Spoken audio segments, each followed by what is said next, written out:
and welcome to Get There Streams. All the streams make you say get there. No? I'm there. Okay. Get there. I'm already there. My name's Kirby. I'm here with Justin tonight. Hello. We're going to be playing some Modern. As always, you can find us here every Tuesday night at twitch.tv/mtggetthere at 7:30. So, what we got tonight, Justin? Well, let's see. We've got up first Nathaniel and Alex, the Jeskai Control versus a Green-White Value Town matchup. Followed by more Jeskai Control and Enduring Ideal. Very excited about that one personally. We've got some turns, some Enduring Ideal. What else have we got? Got Hollow One, Humans, and back around the Green-White Value Town. Oh, yeah. So let's bring up those deck lists. Start out with Nathaniel's Jeskai Control list. Pretty stock. We're pretty used to seeing this here on the stream. We got Teferi. That is probably the newest addition to the deck. Oh, yeah. That card is very powerful. A little. Just a hair. Yeah. I know Nathaniel's won some games in Standard by just looping Teferi back into his deck So to ridiculous. exile all of his opponent's permanents and have them mill out. I don't know that we're going to see that happen in Modern. It's a little bit faster of a format, but the card is still very powerful, being able to just draw an extra card on each of your turns and untap to keep up counter magic. Not really anything else unusual about this deck. This deck can just kind of like turn at a corner and go from control to just burning the opponent out. You got your classic Bolt, Snapcaster Bolt, 6 damage plus a body. There you go. Yeah, I mean, that is essentially what this deck is. It's just the natural evolution of the Jeskai Control list that we've seen for years. If Jeskai Control did fall out for a while, it just didn't feel that great, but ever since, like you said, Teferi, Search for Azcanta was a huge addition to the deck, Field of Ruin, and then people starting to play Logic Knot over Mana Leak was another big move in the right direction for this style of deck. Yeah, Logic Knot in this format is basically Counterspell. Exactly, yeah, it's very, very good.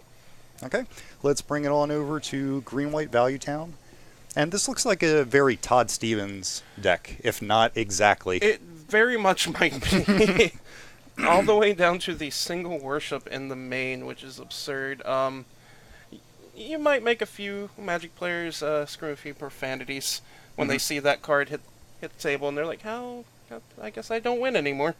Yeah, that's very unexpected main board, and some matches just don't have an answer for that. Yeah, definitely. But this deck is a lot of fun, something I've played a lot of myself. Knight of the Reliquary style deck, where you're just churning through your deck, getting all the lands out, making those guys super big. You can Ghost Quarter your opponents straight out of the game. Except this version, I don't actually see that. No, this is the Courser Tireless Tracker version. Oh, no, there's Ramadep Excavator. He's always on the corner, all by himself. Can't see him. Question. Yeah. Aven Mind Sensor, is that typical for this deck? It is. Just see it so infrequently? It goes back and forth. I personally didn't really care for it, but it does make sense with the Ghost Quarter plan. It felt weak to me personally when I was playing the deck, but Todd Stevens has been on it for a while. I feel like he kind of knows the deck by heart by this point. Oh yeah, if he says something's good, you should probably just play it in this deck. It's probably correct every time.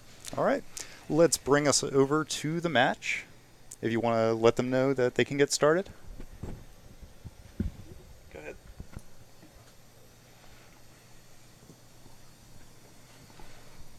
All right. It looks like Alex is going to be on the play. That is definitely good. That is where you want to be against the control. Alright, and we're mulliganing. Nathaniel does not want a match already. Don't worry, we're fixing that. Alright, we're going to start out with a Fetch Birds. Probably going to get Temple Garden, wouldn't be surprised. There it is. We might get to start off with a classic Bolt the Bird. I mean, that's almost always correct. We're going to path the bird. It's not what you want to do. Now we're going to see our visions. You know it. That'd be Yeah, that's unwise play. Unwise play. All right. So, who do you favor in this matchup? That is actually kind of rough to say. So, Jeskai Control has so much interaction with this style of deck, between paths, bolts, supreme verdicts. If the Value Town deck can get its engine online, I think we're okay, but he missed a land drop here. That was going to be my next question. What about What about Value Town on one land? It's less good. It's certainly less good. And it's getting worse. Oh boy. At this point, if Alex can't do something this next turn, it is probably game over for him. Mm-hmm. I don't think you can come back that way. Like, at a certain point, Nathaniel won't mind just pathing that ooze if it gets dangerous, but he's got plenty of time right now. Yeah, I think he's probably you're gonna see him more interested in just getting rid of that bird, leaving him with 1 mana, and then a whole bunch of 4 and 3 drops in his hand that he can't play. Yeah, you might see Alex actually have to path his own guys at a certain point. That's gonna feel real bad. Nathaniel decides just to go ahead and mill that path with Search. He's not worried. No, we are not interested in giving our opponents lands right now. And it looks like he's got a grip of counter spells and Serum Vision's hiding in there. Yep. Alex doing what he can. I don't think this voice is going to stick, though. It is very unlikely to resolve. Little Scoos is trying, though. Yep. He's not. knocking him down. Nathaniel's down to 9 already. Yeah. But I think Nathaniel's just Interesting. taking his time. How do you feel about that, discarding the path? Would you have rather pathed the ooze at some point? Or do you just, like, here we are? Was that the only path in his hand? It might just be a situation of, like, hey, we're here. Like, I don't have much of a game plan. Yeah. Okay, well, we're getting the path. Okay. Alright. Alex just eating up some things from Nathaniel's graveyard before he goes and searches. Definitely. Yeah, you don't want Search Razkanta flipping or Logic not being super relevant here, especially that low on lands. Search isn't worthless, though. No. Even if it doesn't flip. Like, being able to more or less scry every turn. Yeah. Running a Snapcaster deck, getting just mill your own spells to flash it back later. It's kind of a twofer. Oh yeah, no, it's going to continue to do work here, Mm-hmm. making sure Nathaniel gets those cards that he actually wants. Speaking of that, does he want this card? Besides, yes. So I'm curious when Nathaniel's going to start to turn the corner here. It doesn't look like he has any burn. Like he would have dealt with the bird, the noble, if he did, instead of using a path for Is that a Rev in his scavenging hand, ooze. though? That Sphinx's Rev? It's hard to see. I Hold know. on, let me tilt my I head. keep doing that. I just tilt my head at the TV screen. Well, Yeah, like, Alex has 0 pressure right now.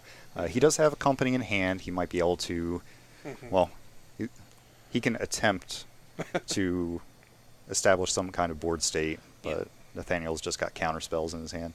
there's that Oh no, Rev. this leaves him open. Yeah. Alex has an opening right here. What did we hit? Tireless Tracker. It's also possible, because it's kind of hard to see his hand, but if he doesn't have Supreme Verdict, or he probably just has Supreme Verdict, just gets to just wipe this board. Oh, there's Teferi, though. Our favorite card. Electrolyze? So to get a Get him out of there. little off topic, Yes. something I noticed with the Planeswalkers in Dominaria is they're very hard to deal with. Wizards has done a great job over the years with like still printing somewhat powerful Planeswalkers, Yes. but giving you answers. It feels like for Teferi and Karn especially, like you just couldn't deal with them. And we know how powerful they are in constructed formats, like Teferi's seeing play in Modern, Karn is seeing some sideboard play in Legacy. Certainly. So I don't know if they just dropped the ball there or they were just too worried about pushing that power to really get Dominaria out there. Yeah. All right. Well, Looks like Nathaniel has gotten this game. And we move on to sideboard. yeah. Once again, not surprised there, considering how slow Alex was out of the gate, unfortunately. But now in the sideboard, what do you like here in the Just Got Control? Let's ask me about the blue deck. All right. All right. I play red. I play green. I know. This is not good for All right. us. No. But moving into the sideboard. Yes. No, I like the sell the wreckage Yes, here. definitely. I think there might be an argument for is it Staticaster? It deals with some of the mana dorks, though you're a little less worried about them later in the game. It does deal with Aven Mind Sensor, It does. so it's a consideration. Engineered explosives is definitely I was going to say, that's actually a big one. A lot of Alex's threats are on 3. yes. And if you can get that out there for 3, you can probably just turn the tide of that battle immediately in your favor. I agree. And possibly Elspeth Sun's Champion, just to quickly overturn the game. If you have like a Tireless Tracker or something that's a little out of control, you minus. But other than that, you just gunk up the board and make it hard for Alex to actually push through. Yes. I actually like Baneslayer Angel as well, because Alex has like no flyers outside of the Aven Mind Sensors, and that card can just swing it right back for you with the life link and not being able to be blocked. And you know that Alex is probably taking out a good number of his paths, so any creatures you have are probably going to last. Yeah, I could definitely see him cutting it down to about 2. You still want a few to deal with Celestial Colonnade. Certainly. But outside of that, like you have your Ghost Quarters to be able to deal with it. Yeah. So I can definitely see that argument. What do you not like in the main board? That is a tough one. Let's see here. I think you can cut. God. Maybe Search is a little slow? Yeah, that's probably Okay. the best one. Maybe the Rev. It's just a single one. Like, it's kind of worth getting out of there. But it is nice refueling. Okay, let's switch over to the next deck real quick. Yeah.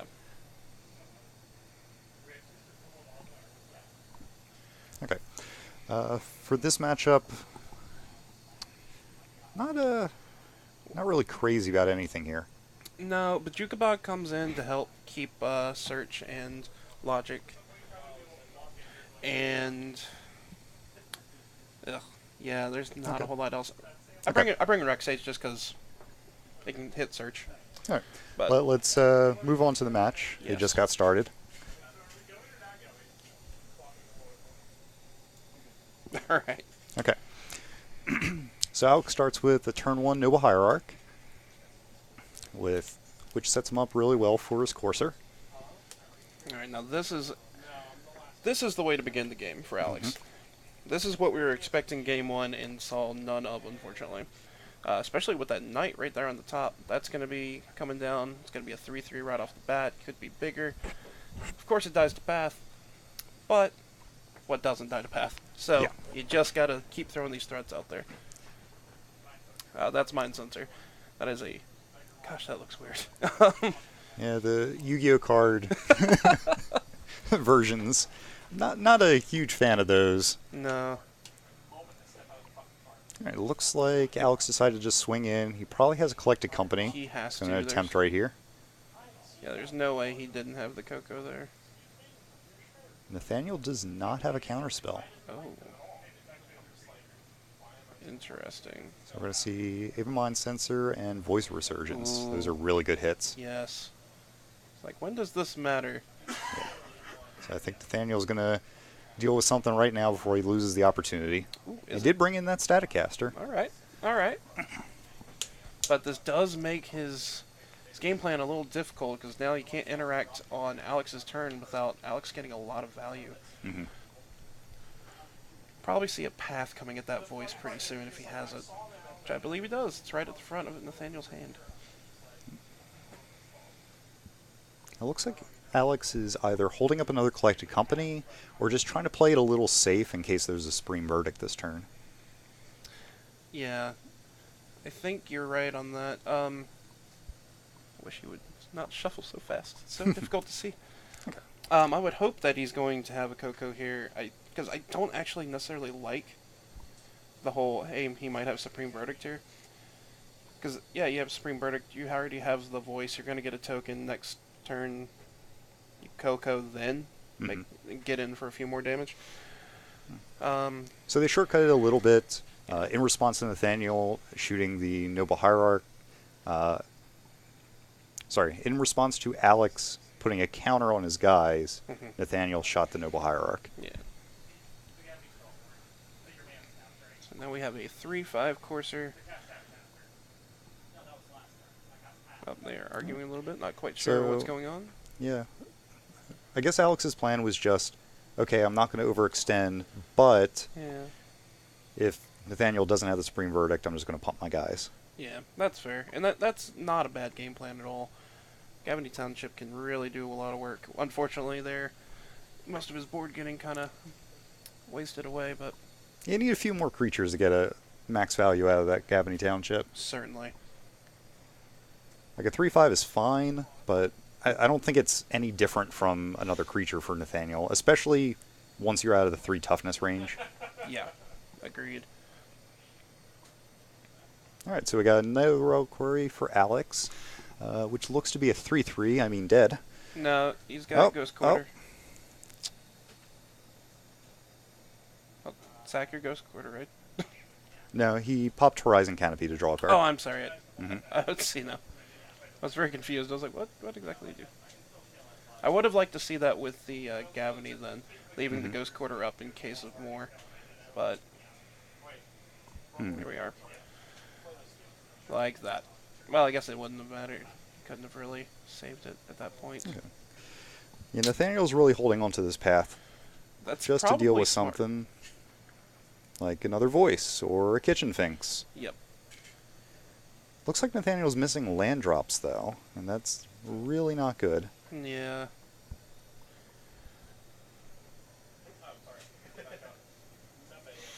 Alright, so we're going to see, is that Kitchen Finks on top of the deck there for Yes. Alex? As a F&M promo Kitchen Finks. Yeah. Alright, we got Scoos out there, very good. Can do a lot of work against that graveyard Nathaniel's built up here. Case of Snapcaster shenanigans. I think we're going to see Nathaniel shoot off that path at the Scavenging Ooze right now. I think that is a... Oh, At the Courser. interesting. I guess since he doesn't have Snapcaster Mage right now, Mhm. he's not really concerned with his graveyard. That's fair. I think it's likely that he did cut at least one of the search for his Kantas, so another reason not to really worry about the graveyard right now. That's also very fair. Oh, he did get his land drop. Land number 5 for Nathaniel here. He's got Cryptic Command at the ready, and a Sphinx's Rev if he doesn't need it. I don't really like it for Divination. He's probably going to wait a Yeah. little bit longer. Yeah, I agree. I would do that as well. We're not low enough on our life total to be worrying about that either. hmm We've got enough answers for the current board. Alright. What is the follow-up play here from Alex? Another Courser.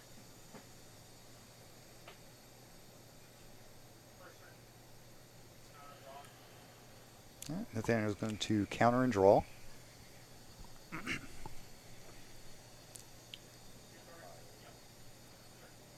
Big issue is Alex is probably going to slam down that Voice Resurgence next. Yes. So it's going to put Nathaniel in an awkward situation again.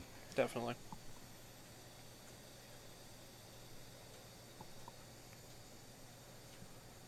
All right, it looks like Alex decided to Pass? just pass.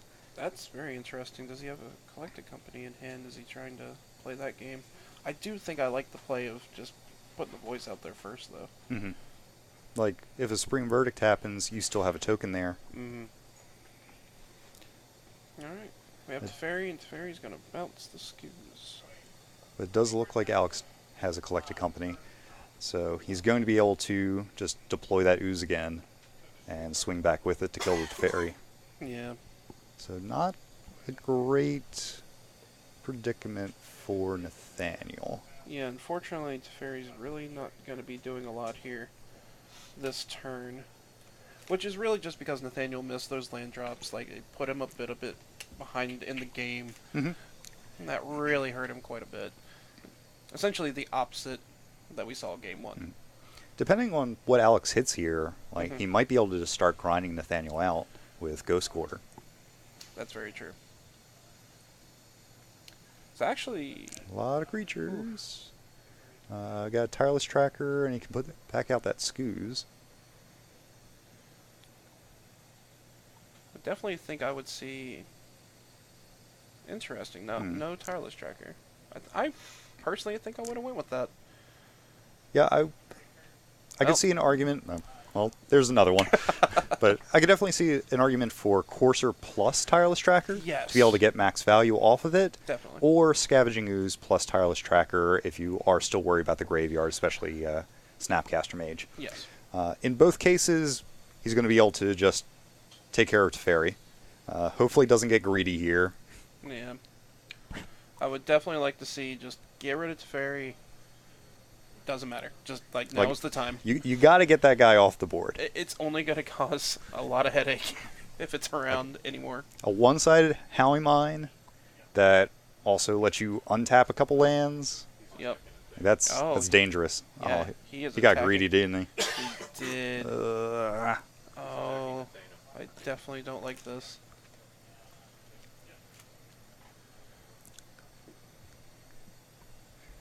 yeah, you do not want Nathaniel to untap with that. That is how he comes back. Yeah, this feels like a mistake. But let's see how it goes down.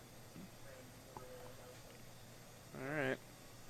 So Alex has one card left in hand. Nathaniel now has Teferi and about 5 or 6 cards in hand. Make that 6 or 7. Yeah, we did not see a Supreme Verdict. That is unfortunate for Nathaniel here. That would have been the pinnacle punishment. He's got another draw. Try to get there. Ooh, that was Got an Electrolyze. Electrolyze. Doesn't look super good on this board state. No, it actually makes the Voice of Resurgence worse. Yeah.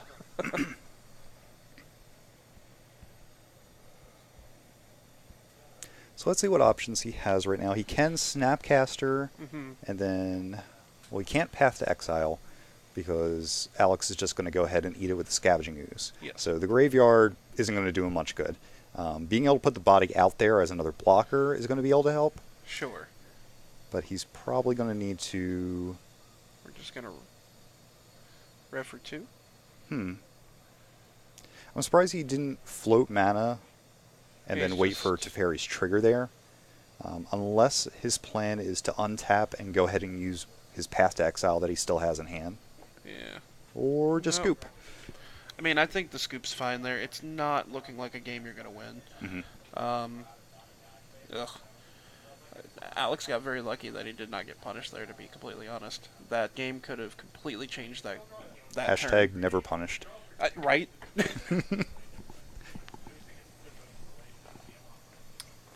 Well, we're going to move on to game 3 as soon as our players here are...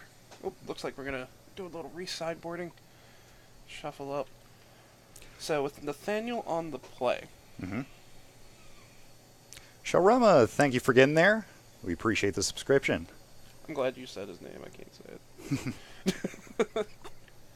I just know I can't say that. Shalmarama Ding Dong. Yeah, that one. 7 months in a row. Proud of you, buddy. So I'm looking forward to the next couple matches. We got Yes. some interesting decks. We got Taking Turns, which is either going to be very amusing or very boring, or both. I was gonna say it could just be both. And I'm also very excited to see Enduring Ideal. Oh God, yes. I haven't gotten to see this version in action. I remember seeing an old version that Connor had. Mm-hmm. Rue Disturbed, thank you for getting there. We appreciate the subscription. Thank you very much. You're not even going to try, are you? No, no. There's numbers in that name. I got nothing. That's not for me. I was never good at the leet speak. Show my age. Alrighty, we are off to the races. Maybe? We got to shuffle that hand a couple more All times? right. Okay. Well, that's only proper. Alright.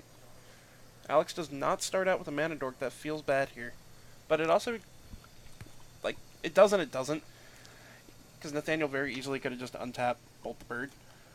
But that's one bolt that's not going towards you or a creature that matters. Yeah, like... The Mad Dork is there to accelerate you, but you Or- don't mind it eating a bolt if your late game creature gets to live. Yes, and a lot of times Nathaniel would probably have to like fetch shock Mhm. to make it work. So hey, it gets you some damage in there. It's a tempo versus power. Yeah, yeah. Like if the game is going late, then it benefited you to be able to keep that creature, Mhm. but it's never wrong for Nathaniel to just go ahead and bolt the bird on turn 1 Definitely. because he doesn't want his opponent to have that tempo. Yeah. Oh, no play from Alex on turn 2 either. This is just the sort of play that Nathaniel likes, to be completely honest. That nice, slow, grindy game. Let Nathaniel just build up card advantage. Excuse me. It's all good. There's like no good way to move the mic. That was, yeah, no. Don't want to blow anybody's ears out.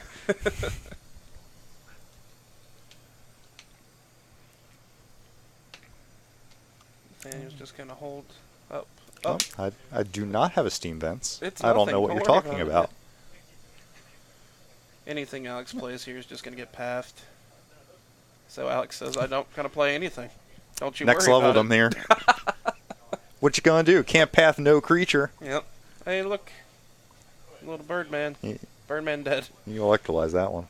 Oh yeah, get that on out of here. All right, we're back over to Alex. It's definitely looking in Nathaniel's favor right here. This feels real bad. At least this turn. Oh, okay. Go ahead, do that fetch. Why did we not do the fetch? Alex, why? Yeah. Okay, alright, sure. We still get our clue. That's good. It's still just, there was no reason not to just go ahead and do it. It's like instant speed spells. Uh-huh. Just because it says the word instant on it Right. doesn't mean you have to play it at a time when you couldn't cast a sorcery or Exactly. wait till the last minute. Yep. One of my favorite stories comes from Innistrad RTR Mhm. standard. I was playing Abzan Reanimator, Okay. which had like Unburial Rights, Restoration Angel, also ran Obsidian, Yes. which is cool. My opponent's on Blue-White Control. They're at 2 life, and I have an Obsidian coming back in at the beginning of my turn. Mhm. So he waits for the Obsidian to enter, put the trigger on the stack, and then he's like, Sphinx's Rev for all my mana. So I go, Restoration Angel, blink my Obsidian. You could have done that at any point in time, like before it entered the battlefield, at the end of your turn. Yeah, really, whenever. But now was not the time. Like, Why wait? You don't have to wait, folks. yeah, you have to be able to factor in, can I get punished for waiting? Is it better for me to do the safe play, or am I getting enough value Yeah. waiting until their turn? Or is there very little ways that I can get punished? Yep.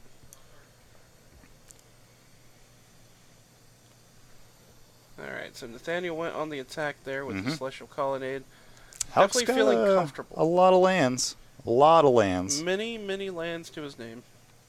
Lands for days. Well, there's Knight of the Reliquary. Knight of the Mhm. Reliquary loves lands. Big fan of lands. He's got a Kitchen Finks out there. He's going to attack in for a couple. Yep. Nathaniel just taking his good old time. He's just hanging out. This is exactly where Nathaniel likes to be. Mm-hmm. Just make a land drop. Think about things for a second. Maybe do something. Nah. I'll wait for later. Doesn't like to play Magic on his turn. Mm-hmm. This is a perfect scenario of, like, he's not going to get punished. Yep. Get that Finks out of there. No value for that. Celestial Colonnade is gone now, though, which is unfortunate. But we got 3 more of those in the deck. We'll probably find them. It'll probably be okay. As long as Nathaniel can keep Alex off of, like, Ramonut Excavator to Yes. keep from his lands getting destroyed. Yeah, And he has no. that's- Alex has never had an engine in any Yeah. of these games, and that is very unfortunate for him. Nathaniel's got removal. He's got counter magic in his hand. Like He's not worried. No, not even close. His tireless tracker probably won't be sticking around. No, they probably won't even get to be around. It's kind of like, Nope, oh, we're okay with it. We just don't care. We're just gonna kill it. I can wait. Can wait. Got an excavator. I Yeah, believe. that's probably. That one. Can we get it?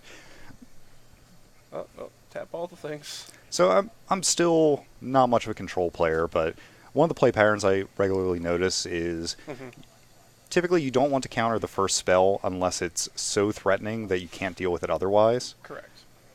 Because Nathaniel sees that, hey, you got something else. Yep. I know you got something else. Especially with Logic Knot. Like, I'm not going to exile my whole graveyard to make you pay 5, because you're not going to pay 5. Alright, so this is a little interesting. So we have Tireless Tracker. Alex went to play on land. Trigger on the stack. Nathaniel wanted to electrolyze it. Alex is now saying, well, hold on, because I can Ghost Quarter this, get another clue, it can live. Mm-hmm. That's where we're at right now. It's a very heads-up play from Alex to make sure that this actually survives.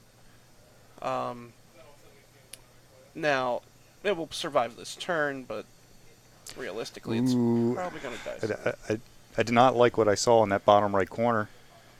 There's a surgical extraction that Alex sided in. That is a big no-no. You are not playing against Dredge. You are Yeah. not playing against Goryo's Vengeance. Why have we done this? I can't believe you've done this, Alex. Let us down. But speaking of the tireless tracker, like, Nathaniel doesn't mind making that play. He still gets to draw a card Correct. off the Electrolyze and forces Alex to respond. Correct. No, that's exactly what Nathaniel probably was figuring and whatnot. But you got to make the play. Nathaniel does need to be careful because Alex is accruing a lot of clues, so he's going to be able to draw a lot of cards and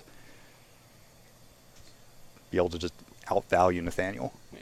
Now Alex swing only with one here, making sure that he plays around that Settle of the Wreckage. Which I'm sure he is seeing enough control players have in their deck. That would feel pretty bad at this point in the game for the only two threats that have stuck around to just be gone forever. Oh, did we? Somebody ran out of basics. Yeah. That'll happen. Ran out of shocks too? Probably. Hmm. That wouldn't be that surprising. Well then. I can't tell you how many times playing this style deck that happens. You Let's just see, run so through he's your lands. running 5 forests, 2 plains, 2 temple gardens. Yep. Yeah, so he has total of 9 targets. 1, 2, 3, 4, 5, 6, 7. He ghost quartered 1. Yep. And there's a forest in his hand. Hmm. That's it. Well then. Yep. Alright, there's the Bajuka Bog I was talking about earlier. That's definitely good here. Yeah, can't really interact with her or whatever. Nathaniel's like, well, sucks. Hmm. Uh, No disallows in Nathaniel's deck. yeah. How disappointing. Not really. Nathaniel really needs to draw a Supreme Verdict. Yeah. We haven't seen that That would any of be- these 3 games. Right? That would be a very good play here. Really just killing these creatures, because Yeah. it's just, this board state's kind of getting a little out of hand.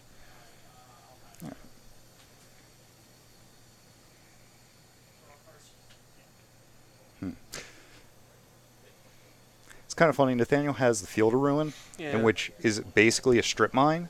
Yes. But I don't know if he recalls that Alex does not have another target. Yeah. Either that or like he needs to keep that mana up right now. Like he might be waiting. I think that might be what's up. Alright, we're gonna make a chump blocker. Yeah. It's gonna die a terrible death. Yep.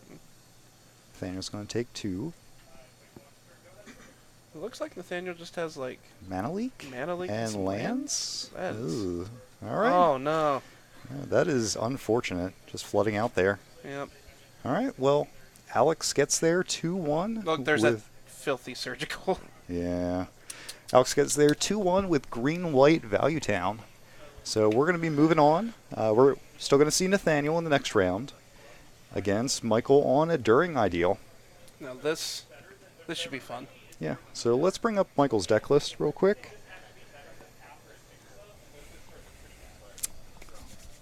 Oh boy. All right, so you may notice there are a bunch of enchantments. That is because this deck is based around the card Enduring Ideal. It has a mechanic called Epic, which was only on 5 cards in total, Yep. which basically says you can't cast any more spells for the rest of the game. But Enduring Ideal, at the beginning of your upkeep, lets you just search up an enchantment and put it into play. So what fun things is he doing, and how is he going to get to Enduring Ideal? So first we got a few hate cards, some ways that he's going to stay alive. We got 4 main deck Leyline of Sanctity that protects him from discard and direct burn. We have Ruined Halo, which allows him to just completely shut off some cards. Yes. Which is great in a format that everybody's playing 4 of, this and that. Suppression Field is a great one because it can it basically taxes opponents' fetch lands. Thank you. No problem. In addition, he's also running Blood Moon, which will just shut off some lands. You got a couple Simian Spirit Guides in there too to accelerate this. We have Ghostly Prison to also slow things down. Phyrexian Unlife to give him some extra life. But how is he going to finish the game? Well, how, Kirby? I need to know. Well, we have Form of the Dragon, in which resets his life total to 5 at the beginning, at the end of his turn, and allows him to deal 5 damage to any target at the beginning of his upkeep. So you get to pretend to be a dragon, and they can't even attack you unless they have flying. This pairs really well with Overwhelming Splendor, which makes their guys 1/1s, and they don't have flying anymore. Nope. And you have it combos really well with Phyrexian Unlife, I was gonna because say. even if your life total goes below 0, well, you're not dead. You're back at 5 at the end of your turn. And we also have Dubscape, which basically shuts off your opponent's ways to remove anything. Yeah, and that with Splendor. Mhm. Ridiculous. Yep. But this deck's a lot of fun. Being able to just jam Suppression Field turn 1 or Blood Moon turn 2 and slow your opponents down. Main board Leyline of Sanctity is very difficult for some decks to deal with. Yes, and I think you're going to see Nathaniel have a little bit of a problem with that, because between that and Ruined Halo, he's going to be able to answer like all of his threats. One weird interaction, well, actually, I was about to say Overwhelming Splendor with Celestial Colonnade, but Splendor also doesn't allow Nathaniel to activate his colonnades. Yes, it's true. So I always forget about that line attack spell, just shutting off abilities too. Alrighty. So let's head on down to the match.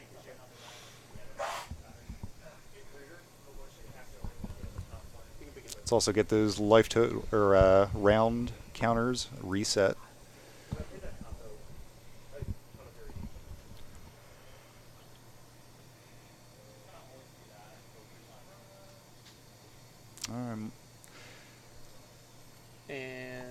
And we have a Michael on the top right instead of Alex. There we go.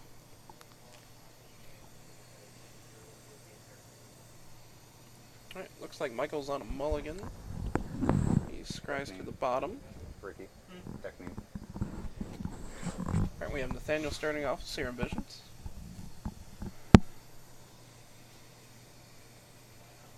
And Got a lot of lands in that hand. Yeah. He definitely has some time. Looks like Michael had a couple suppression fields. And is that a Blood Moon or was that a Spirit Guide? Looks like Spirit Guide, unfortunately. Blood Moon. I'm surprised he didn't just go ahead and jam suppression field turn 1. Yeah, that actually would have been pretty good here.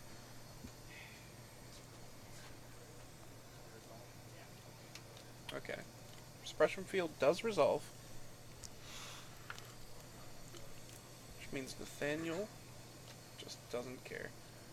He probably will care later, though. He will care about the second one. Yep. Thinking about that search. I'm thinking about here. Nope, Yeah, Snapcast. snaps. He wants to draw some cards. Alright. Everybody likes to draw cards. Cards are great. Just want to have more of them in my life. Draw cards, cast spells. That's what we're doing here. The Gathering. Together. Alright, so. I'm going to go ahead and slam down the second one.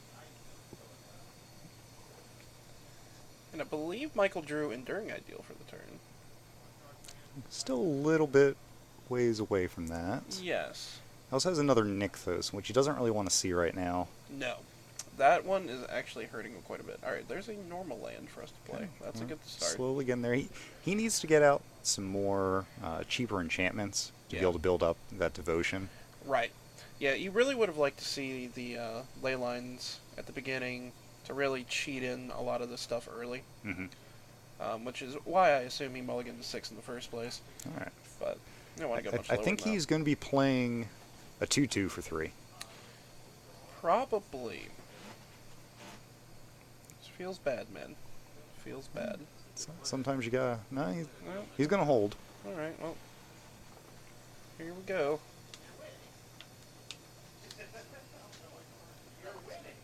So, from this stage of the game, I legit don't know what Michael can do. It's gonna be a bit rough. Oh, Okay, that Ruined one's a good Halo. one. Yep, All right, here that's a we good go. start. Probably going to get countered. Unfortunately, we would like it to not. I'm wondering if Nathaniel's is going to be like, okay, see what you actually name, and just go ahead and bounce. Nah, he decides to counter it. Yeah, That's definitely the safer play. yeah. But now we got a Spirit Guide, which will probably get bolted. One would assume. Just not looking great. Nah. And The mold of unfortunately- 6 plus not really having many ways to interact with Nathaniel. Yeah, well, and the Enduring Ideal that could have really pulled ahead on this one had we had that beginning hand of, like I said, like ley lines mixed with the Nykthoses to cheat out a lot of the stuff early. Or even like the Lotus Blooms would have been good. We're essentially playing a slow, grindy game against a deck that wants to be doing that all the time. So, Michael has 6 mana. He has another land in his hand. He can go ahead and slam Enduring Ideal. What does he get? Probably gets Leyline, so he can't get burned out. But hey, hi Leyline. See, I don't know. I don't know if there is a good option. I Like- believe Nathaniel has a Logic Knot there, so this Yeah. is probably just game. Most likely, unfortunately.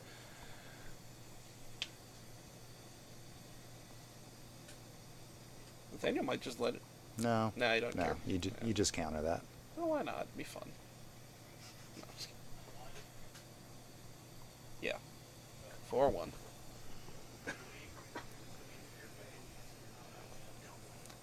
That would have been. He was playing around the Simian. He said, I didn't want to play around the Simian Spirit Guide. So I just did 1. Alright, we're at 2. And. Teferi. Why didn't we just. You can't activate that. We got a couple suppression fields there. Ooh, so he does have a Phyrexian Unlife. Ah, here we go. Unfortunately, Nathaniel is going to be able to pay 4 and just go ahead and put that third from the top. Yep, and unfortunately, Michael sees that it is time to scoop it up. Without the Teferi, though, he had a chance to try to recover with the Phyrexian Unlife plus the Leyline. Yeah, he really did. Alright, well, let's move over to Nathaniel again. Or actually, let's start with Michael's deck for the sideboard. What do you like to see here? Personally, I'm thinking Rest in Peace and O-Ring? Oh, Defense Grid. So Fantastic. There it is. I like Beseiju. I like Defense Grid. Yes. I don't really like Rest in Peace. I don't think that's your game plan here. Like I know it can hurt Sure. Jeskai a little bit. We're just doing it. Like, I think everything else that he has main deck is going to be better than fair. the Rest in Peace. Like you're going to be trimming Ghostly Prisons in order to put in the Defense Grid.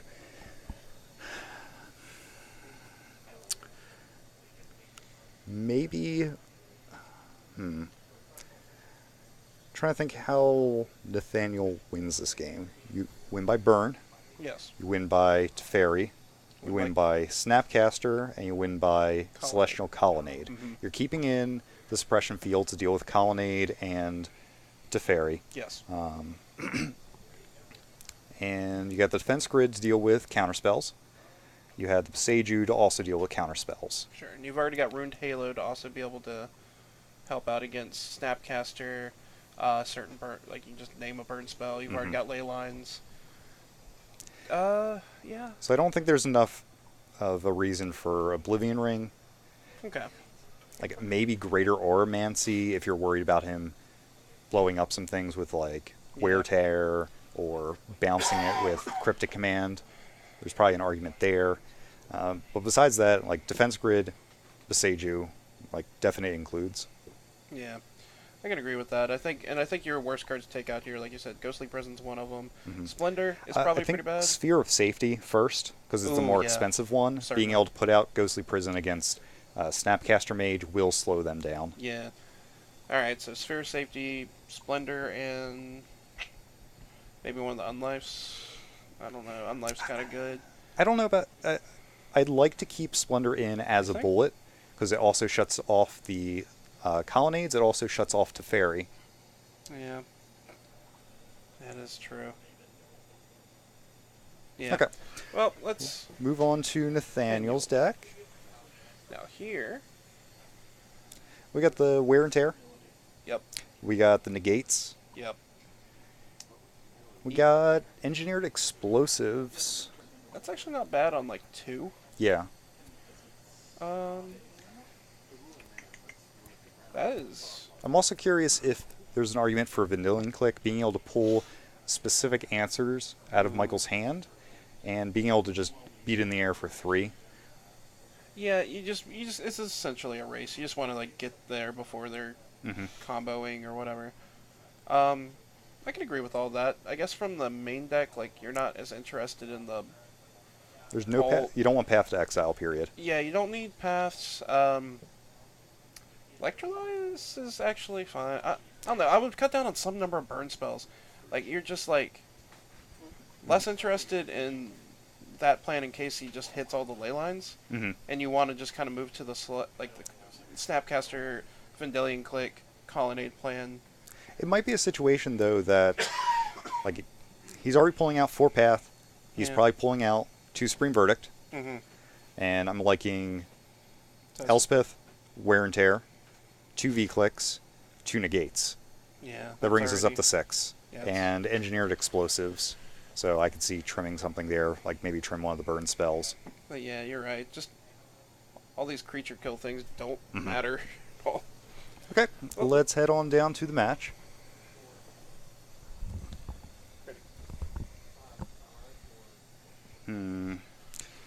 Sand is not too exciting for Michael. Looks like a 1-lander. He mulled down to 6 again. He is going to be able to start with a Leyline of Sanctity and being able to put out a Lotus Bloom. I like this mulligan though. Yeah. It The one land that you can't cast anything off of. yeah. I mean, there's potential there if you just go runner land, but why do you want to play that game when you can get another mulligan here? Get yourself a better hand. Also, you gotta think against Nathaniel. If just because the cards in your opener are good, doesn't mean you get to cast them. Doesn't mean they actually resolve. This hand is so good. If only I had more lands. If only I could play the game. Alright, let's see if a 5 is better. We got a Ruined Halo. Looks like he brought in Lower. Silence. Silence is interesting. Allows him to play around counter spells. I guess Mhm. that's fine. Well, Definitely not exciting. No. I feel like Silence is more for the combo matchups, because you don't really have many answers for that. Yeah. Alright, he scries to find another temple on top, which is good. Yep. I believe that is his only other land, actually. Yeah. Alright. Let's That's put that 7 mana spell on the bottom, so Yeah. we can get some more lands. Probably don't need that. Did also bring in the Oblivion Ring. I think that's fine. I mean, it's just a solid answer to multiple things. This is also Michael's first time playing the deck, so he's probably still trying to find out what cards do I bring in this matchup. Sure. It can be hard. Jeskai's just a very versatile deck. It has so many different options as Mhm. far as how it can attack you. It can be hard to answer all of them correctly. Yeah. But really, what we're looking for here, really hope we can hit our land. We did not. We do have a play this turn in our Ruined Halo. But what would you name? Now, Rune Halo just gives you protection from whatever it is, right? That is correct. Okay. Yeah, you have name a card. You have protection from the named card. Like, I could see Snapcaster, Celestial Colonnade. I don't like a burn spell here. No, I don't think 'Cause you name a burn spell. Nathaniel's only running 3 and 3, I believe, hmm or maybe 4 and 3. I believe it was 3 and 3, and then some electrolyzes in there. But yeah, like when you're running a deck with 4 ley lines, there's a chance you just play a ley line at some point, anyways. Like you don't. That's not your worry.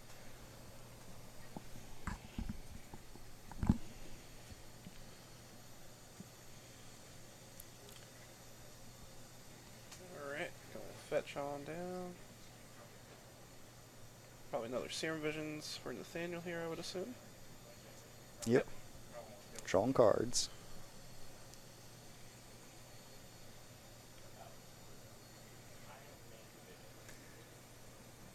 Wow. It looks like Nathaniel's plan is just, okay, let's burn him out and make Michael sure he did can't not cast things. name Lightning Helix. Let everyone know.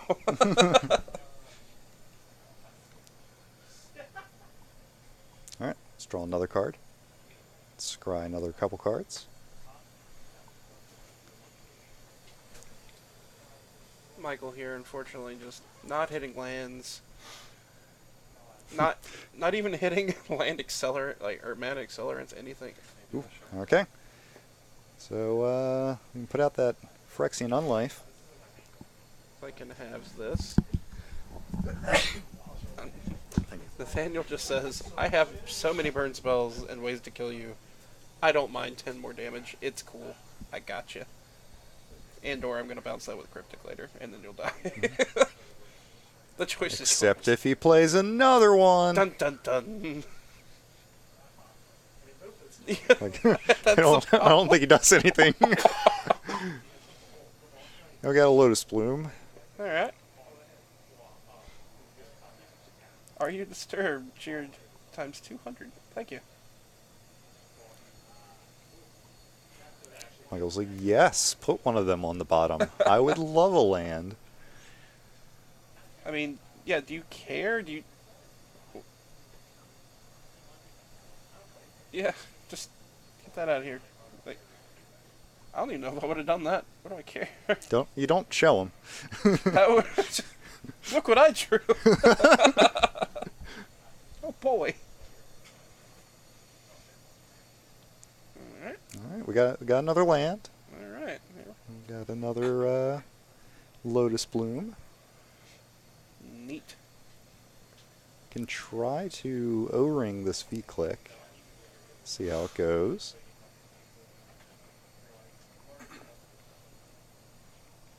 Let it happen. I don't think he's going to let it happen. Now let it happen. Okay. Now you're cryptic bouncing. Yeah. Yeah. Draw a card. Then draw. Seems fine. Or we just we just Put him down to 3, put him down to 0, and then start working.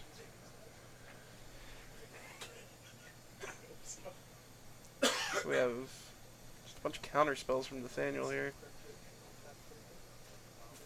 And Michael waiting to cast Form of the Dragon. He can't wait. So, if Nathaniel gets a little greedy Yes. with this Cryptic, and Michael is able to just slam Form of the Dragon, that means he's got that nice lock with Phyrexian Unlife. I know.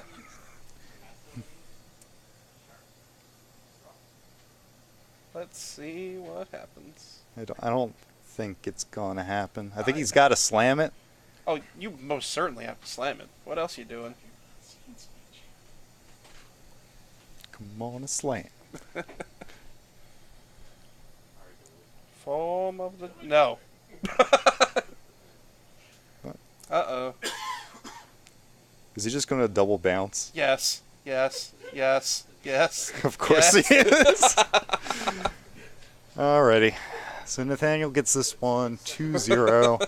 Unfortunately, Michael had a couple bad moles and couldn't really do much about. Yeah.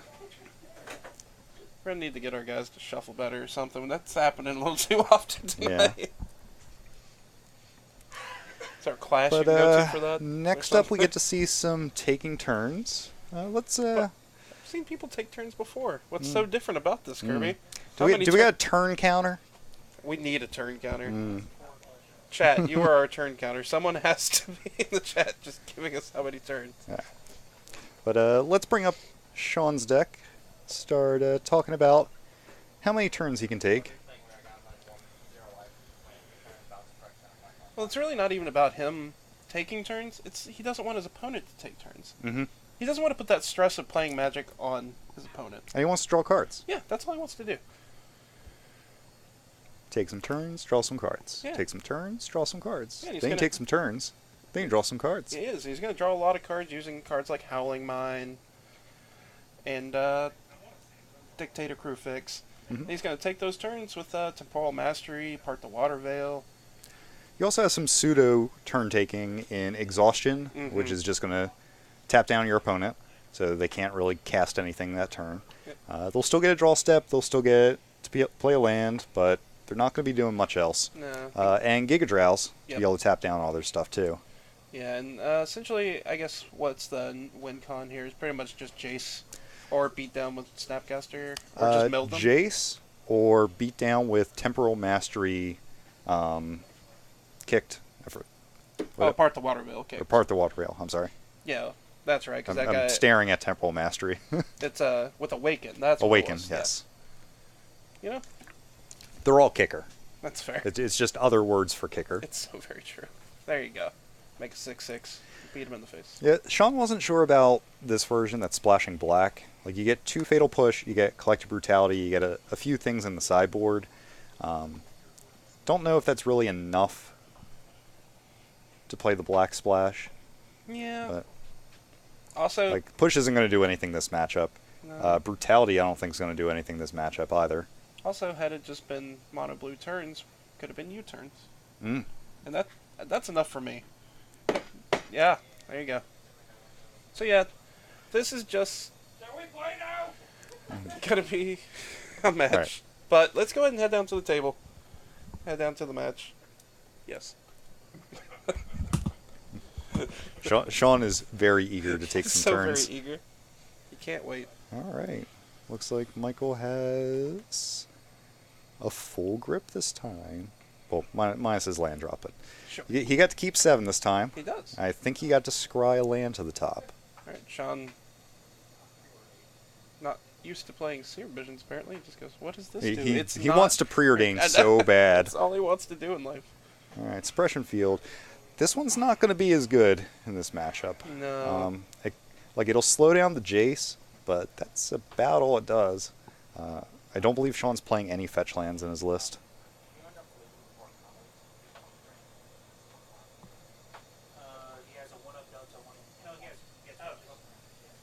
All right, we're just Okay, gonna- he does have a few fetches, so it could trip him up. Okay. Yeah, we've got a Strand, a Misty, a Delta, a Scolding Tarn, because he doesn't want any matching ones, of course. Yeah. Typical. All right, Ghostly Prison. All right. Your Snapcasters are going to have to pay tax to attack. Yeah. But at least this is building up that devotion finally. Like, Mhm. it is doing it slower than we'd like, but it's doing it, and that's okay. Oh, actually, Suppression Field, hits Oh, it does hit Mikuroko, right? Miyakoro. Yeah. Miyakoro, however you say it. So that's actually relevant. All right. Draw the Drawing some cards. cards. Draw the cards. Play the land. Thinking about playing the land? Should we play the land? Mm. You should play the land. Play that land, Maybe. Sean. Maybe. It's not a lucky land. No. It's very unlucky. Yeah. You should enter with an unlucky counter if you just play it for turn. When you tap it, it takes mana out of your mana pool. Damn. It's so bad. Alright. You're exhausted. Just can't even do anything. I got Serum Visions. Alright, so Michael is not going to be able to untap. Serum Visions is actually pretty good for this deck. As you saw, I just put a Temporal Mastery on top. Ooh, yeah, that's, All It's right. going to be pretty good.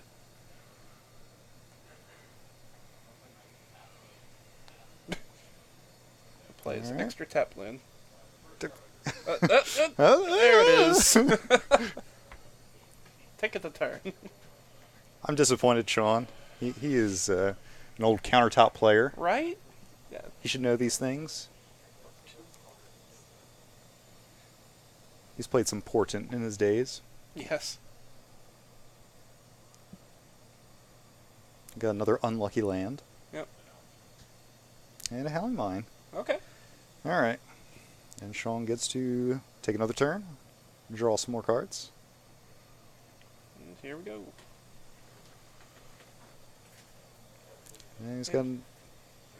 So this is exactly where this deck wants to be. You put out a couple Howling Mine effects, and then be able to just chain turn after turn after turn. Yeah, this right here is where Since Michael didn't have any interaction to be able to get rid of the card draw or be able to deal with Sean's Time Warp effects, like he's just in a very bad situation.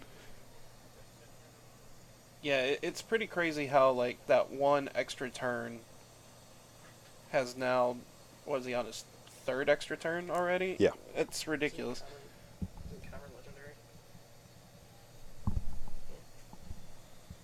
Yes. Is it? No. We just found out that Cavern is a legendary land. Are those both caverns? They're legendary. Alright, well we got that all cleaned up now. I mean, that's fine. It's whatever. Whoops. Snapcaster, essentially take another turn, making sure you can't take another turn. Yep. Michael looks at his cards and goes, "That's neat. Sure glad I drew those. Wish I could play Magic. Not today. He's got Not a Ruined today. Halo. You can name a Snapcaster Mage there. I would. Why not?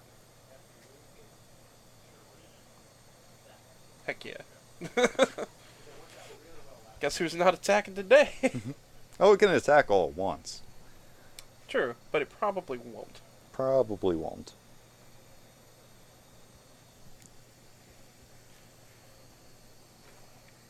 So Sean should still have a number of Time Warp effects. Oh yeah, look at his hand. Like his hand's actually pretty full of Mhm. ways to either not take a turn, but at least make sure Michael's not taking a turn. Mm-hmm. Just prolonging the inevitable. Yeah, I'm curious what Michael's going to try sideboard-wise. Like, I think Silence is really one of his only answers here. Yeah, ooh, Giga Drowse on the upkeep. You can have a Mistveil Plains. Sean is not used to having so many So cards. let's see. We got- 1, 2, 3, 4, 5. Devotion of 5. Because he would be able to play the Nykthos and exile the Simian Spirit Guide for Mhm. mana, but that's not going to get him anything, unfortunately. Oh, he could just go ahead and play the Nykthos Mhm. and pitch the Simian Spirit Guide to play the Blood Moon in his hand, which shuts off not much. Yeah. Yeah. This is a bad place. Like Michael just needs one turn, I think, Yes. of actual untapped mana, and he's in a really good spot. The problem is, I think Sean's hand is just like not gonna let that happen, and we're Mhm. drawing 3 cards a turn. Yeah. It's looking a little. Like he's got 2 bad. more Time Warp effects. Sorry, 4 more Time Warp effects. Because we're essentially just waiting till we get to that Mhm. part, the Water Veil. It's really all we want. And the part that's rough for Michael is Ruined Halo can't really do much against Part the Water Veil, because Sean just puts it on a No. different land. Yeah. I mean, we probably name Island, Yeah. at the first one, but chances are. Yep. It's got 6 luck counters. That land is so lucky. Oh boy. So lucky it's going to attack him. Yeah, it is. I want to see him part the Water Veil on it again. Just hit him Oh. for 12. That is like so much fun. Oh, do it. Do it. Come Do on. it. Yeah. Yeah. We're having fun here tonight. All right, so Sean drew some cards, took some turns. Proud of him. Look at him go. Oblivion Ring is another answer for the Dictates, so that's not a bad one. No. But yeah, let's head on over. So we already talked about it. Oblivion Ring, Mm-hmm. Silence. Yep. That's about it. Yeah. Don't have many things you can do. You're gonna have a million cards in your hand. Bridge is awful. Yeah, I don't like Splendor here It's because I believe Part the Water Veil overwrites that. Yeah. Actually, it definitely does because it makes it an 0-0, so it's going to be a 7-7 instead of a 6-6. Oh, That's good. much worse. Well, it's only one So worse. taking out Overwhelming Splendor, Dovescape's really good here though. Yes. I think this is another one where like Ghost Quarter isn't great, Yeah. Or Ghostly Prison. or you mean? Ghostly Prison. I'm sorry. Yeah, I agree. You would cut the Sphere of Safety first. Yeah. This. I think you just have to keep in a few of them. Yeah, I don't think Michael is very well equipped Mhm. for this matchup, unfortunately. Like, you could try to make an argument for Ensnaring Bridge, but with how many cards Yeah. Sean is going to allow Michael to draw, Yeah. it's not going to do anything against Part the Water Veil. Defense Grid for the Giga Draws? Yeah, Like, I mean, that's really all it's hitting. yeah. But, alright, let's switch over to Sean's deck I guess real it quick. is better than Ghostly Prison. Yeah, like, over here, though, I mean, EEs again, like, that's, Yeah, I like EEs. I like Thoughtseize. yeah, I like Commandeer. yeah. And yeah, That's about it. that's fine. It's perfectly fine. I agree. I mean, I think Sean's, You like, take out the favored Collective already. Brutalities, Yeah. um, The Fatal Push. Fatal Pushes. Just, Yeah, so 1, 2, Okay. 3, putting in Commandeer, Thoughtseize. You can probably just do 1 Engineered Explosive. You can only Yeah. put it on 2 with this deck, that's true. unless you got a luck counter. Woohoo! He is on the draw. Yep. Will he be so lucky? Let's find out. Alright. Okay. Let's head That was on an easy down. one. Yeah. Alright. They're just going to finish up here. So, is there anything else on tonight's menu you're excited about? Or is it all No. just... It's this. Was it all on this? It was all on this. Yeah, well, yeah, same. Very sad, actually. Mm-hmm. Speaking of Time Warps, though, we got a new Buy a Box promo Time Warp. We did. I feel like we're going to see a lot of Saffron Olive Yes. and Ali Antrazi playing that card. You're going to see exclusively Saffron Olive and Ollie playing that card. Mhm. It's also not necessarily like, oh, this card's amazing. It's you have these people Ready when you are. that want to play time warp effects in Mhm. standard that are going to play time warp effects in standard. Right.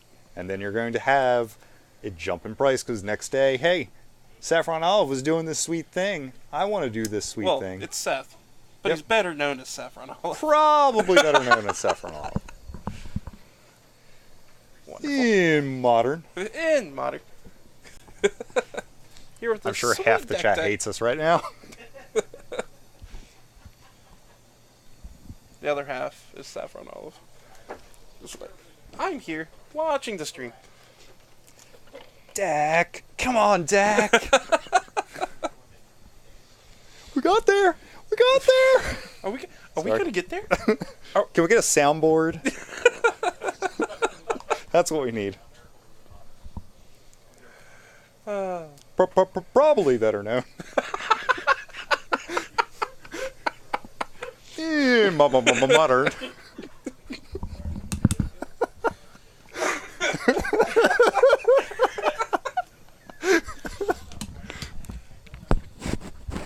All right, he killed me. I'm dead.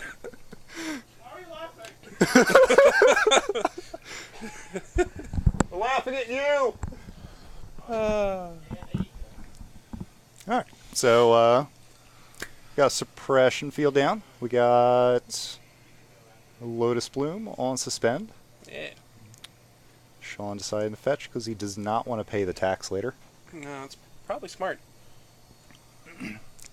This seems like an alright start for Michael. It does. It's got Idyllic Tutor.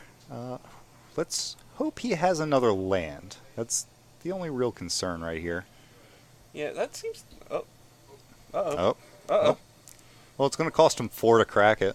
It's true. But in 2 turns, it's gonna happen. Okay. Probably. All right, what we got Uh, here?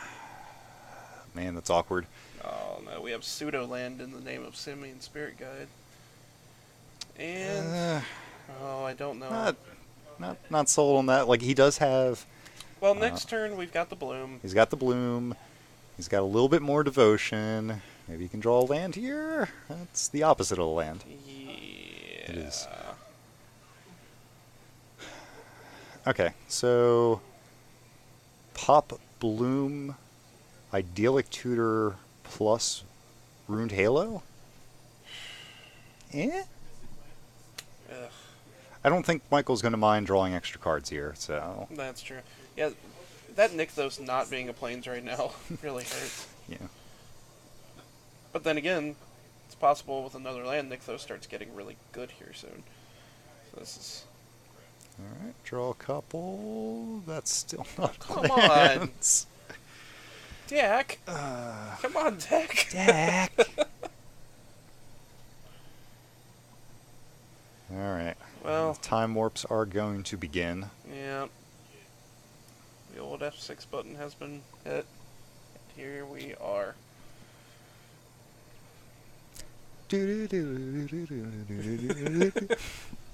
It's not going fast enough for that.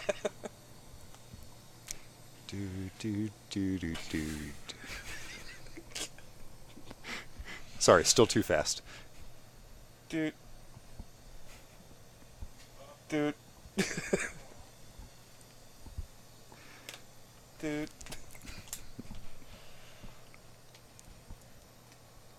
So it's... Now we need Jeopardy music. Oh look, Engineered Explosives. Mhm. What a fun card. Michael gets to draw. Please be a land. There's a land. Sweet Christmas, there's a land. We have a game. Maybe. Possibly. Who knows? Oh, what does he put down? Like, he's at the point now that he does not want to pop the Lotus, because that's going to be his only route to victory. Yeah. So, This is really jam rough. land. He's got Suppression Field to help protect his Suppression Fields. Doesn't seem great. Like, the Ruined Halo isn't going to do much for him, because just going to be able to pop Engineer Explosive. Like, maybe you time warp him Oh, if no. he really wants to I pop do that not. Engineer Explosives. I, Like, it might be his only way right now. that's fair. But man, that hurts. Let's see. Form of the Dragon How much mana is that? That is 7. So, he Yeah. he draws another land. He does get to slam that. Yes. Don't know what it does. Makes mana, Kirby. That's what it does. It does make mana. Hopefully. Well, no, Form of the Dragon doesn't make mana. Oh, I thought you said land. Well, no, it lands draws to land. Oh, sorry, plays sorry. Form of the Dragon. Gotcha. Just drops it on the table. That's another gameplay. But then he just throw gets it to out park there, the see what water veil happens. attack. No. Needs to be flying. It's a moat. It is a moat. Yeah. So that's actually... So he just needs another turn. Sean has exhaustion. Not going to help. Not great. Oh, no. Sean also has another turn. Yeah. I'll do that. Okay. We're just going to show you the combo, and we're good. All right. Well, unfortunately... If he had just hit a land one of those turns, he had a chance. Because I don't know how Sean was going to deal with Form of the Dragon. Like, he would have had to jace him out. That could have got him there. Like, I would love to see the deck again with maybe some better draws. No, Like, that was just super unfortunate there. yeah. I mean, it is combo deck, so essentially your draws are what your deck is at that moment. Mm-hmm. You don't have, like, a long game plan. But that felt next, bad. Sean's going to get to draw some cards and then discard some cards at random. And possibly just die to 4/4s on turn 1. Yep. Who knows? It's Ooh, time for ooh. Hollow One. So put on your bingo sheet, Yeah. Burning Inquiry into a Temporal Mastery on Corey's turn and cast it. Ooh. Fancy. I want it. Yep. I need it. Let's bring up the Hollow One deck. Talk about that real quick. This card also likes to draw cards and then immediately pitch them, Yeah. and then get free 4/4s Yes. and 2/2s and 2/1s. Yes. Uh, And don't forget the 1/2 with Menace. That guy can do way more damage. But essentially, this deck likes to get value off of discarding. So you got Burning Inquiry, just a 1 mana, draw 3, discard 3 at random. Mm-hmm. That card can really mess up your opponent, since both players are drawing and then discarding 3 at random. Your opponent can kind of get like very unlucky, Yeah. kind of lose all the lands in their opening hand. Can be a little rough. And with the Little way unfair. Land's been running short today. It's also got 4 Faithless Looting. Also has 4 Goblin Lore, which is a very expensive card nowadays. That was printed in 10th and Portal. Yeah, that card went up real fast. Another discard random. Yeah. This deck just wants to play roulette. Yes, because essentially they just want to try to have Hollow One. That's what they want. They Yeah. also want to get rid of those Flamewake Phoenixes and Bloodgas. And Bring them back. Flameblade Adept just gets big really fast. But yeah. No. Another interesting card that I'm not used to seeing is Hazoret. I like it though, because Mm-hmm. the discard activation, pretty good with Yeah. like, Interacts Bloodgas with and stuff. Flameblade Adept. Yeah. It has at least 4 power for Flamewake Phoenix. Yeah. So, And like you never have a whole lot of cards in your hand with this deck. Mhm. Like you're pitching them. That's what you're doing. And Yeah. you're playing a bunch really fast. and we've seen the new tech for this deck is a couple copies of Lingering Souls. Makes sense. It just goes along with the game plan. But let's head on down to the table and Okay. watch this game. Ready?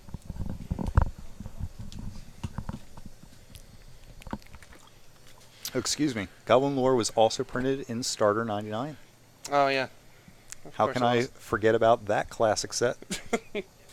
One of my favorites. I think you left the microphone on. I can hear you talking. Alrighty, so we got a Flameblade Adept to start for Corey. And a Serum Vision for Sean. Gets to start drawing some cards.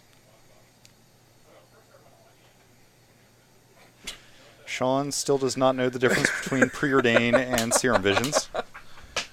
All right. Do we have the Goblin Lore for this to be a really big hit? Looks like we might have a Burning Inquiry, so we get to Street Wraith to cycle, pump Flameblade Adept, and then Burning Inquiry to completely screw Sean's hand. See a Gurmag. Corey's trying to figure out right now, like if there's anything that he wants to play before he goes ahead and casts that Burning Inquiry, or maybe just Faithless Looting. That's true. I like the early Burning Inquiry, just to kind of mess up your opponent's plans. Yeah, and because even if you discard the Faithless Looting, you just cast it later. It's got flashback. Yeah. It's fine. And then at that point in the game, that's when you're trying to sculpt your hand, anyways.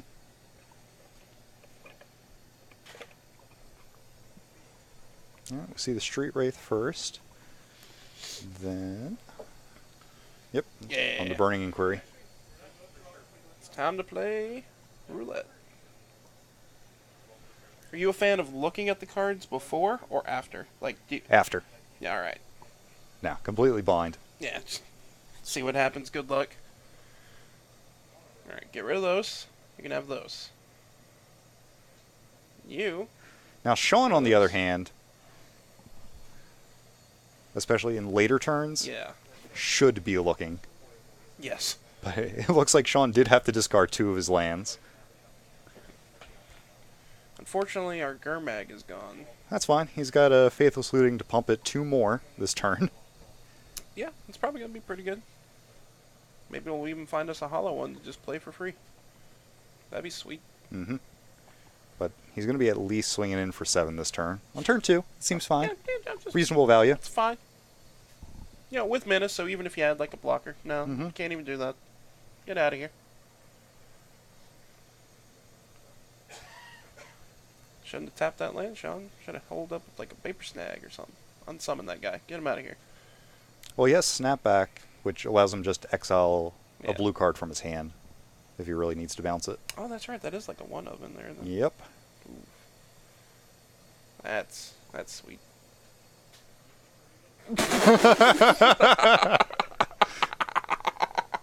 Oh no. Oh, he does have the Snapback. Ooh, that's unfortunate. Alright. Alright, let's get Sean to discard some more lands. Yep. Get that out of here. Get that out of here. Alright. There was one more land in that pile. It's got a unlucky gemstone. No hollow one. All of that. I was really hoping. But there's Goblin Lore. We've also got Faithless Looting in the graveyard. We've got ways to draw cards. Yep. Looks like he's thinking about the Goblin Lore. So it makes sense. Like, everything else in your graveyard, it's fine.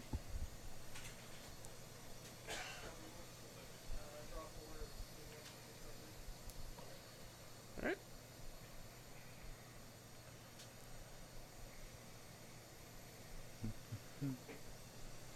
It's pretty sweet that both Goblin Lore and Burning Inquiry, you just be like, okay, play free hollow one. Yeah, it's really absurd. Okay, okay. So what we got left? Oh, I got a hollow one. There's a boy. My boy's in town. There he is. He's hanging out, having a good time. Is that it, though? It's still fine. Still pretty good. No, you can't fatal push that one, Sean. Yeah. I think Corey's debating if he even wants to play a land this turn. I think you Because go he's got ahead. more Goblin Lores. Yeah, but you've also got the Faithless Looting, which you could Yeah. be casting next turn. I guess maybe... I don't even mind waiting. Just, like, don't do it. I like playing out the land right here. Or does he have another? It's got a Flame Blade out up. okay, Yeah, you never want mind. to put that out. Yeah, that's worth it. That's totally worth it. Oh, Sean's drawing those lands. Boo. Boo land drawing. Who does that? Alright. So, Sean's out of snapbacks. All one of them. Oh, yeah. Here we go. I'll do some pumping. Maybe we get another hollow one. Alright, what we got here? Okay. Discard a couple lands, Goblin Lore. That's fine. That seems pretty good here. There's a good chance. Got a Burning Query. Heck yeah. Oh, you burned that inquiry. You need to know. Mhm. You have a burning desire. We're gonna churn through that deck.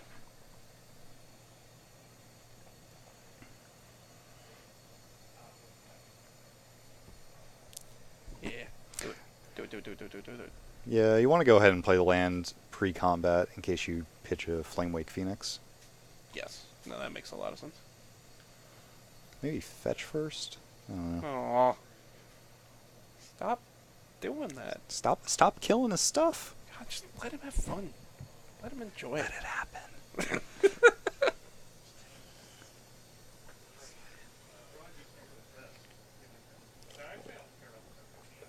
All right. Oh, look at that Flamewake Phoenix. Woohoo! Corey, I hope you have another land to fetch in your deck. Yeah, really. That was the other thing. He probably should have fetched first. But Probably better fetch first. probably better known as fetching. For a mountain. Bring back the guy. Swing on in. Put our opponent down to 14. Mm-hmm. Nope, there you go. We would just be dead if we would quit killing the adepts. Yeah.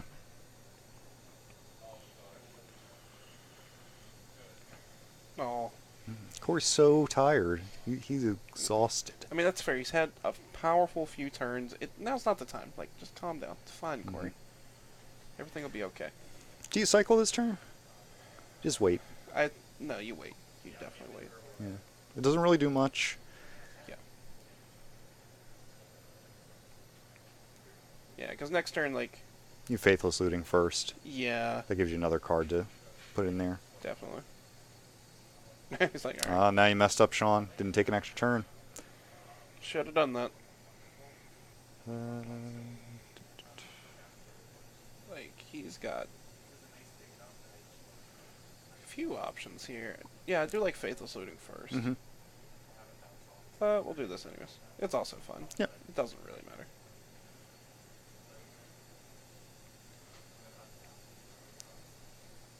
Okay.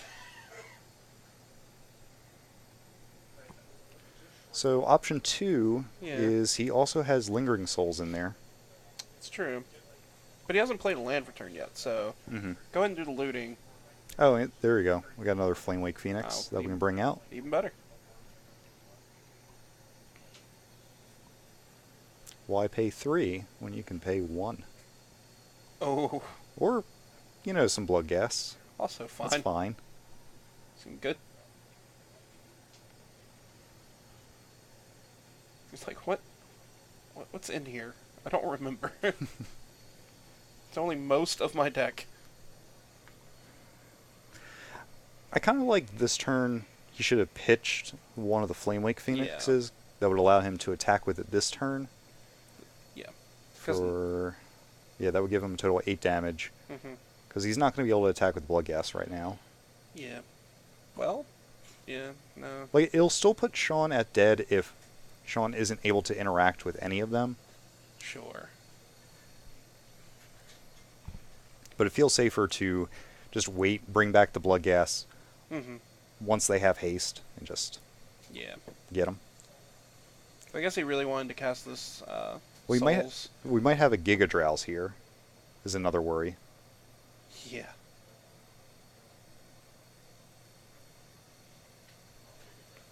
Yeah. There it is. They're tired too. Everyone's tired. It's been a long day. Drawing cards, falling asleep. So Sean here, alright, don't have anything. He's probably got another Giga Drowses though. But it's only going to be able to tap down 4 of the creatures. Corey's going to be able to cast Flamewake Phoenix pre-combat Yeah. and still get in for 4 damage, putting Sean to 10. Yeah. You probably should not play that land yet, Corey. No.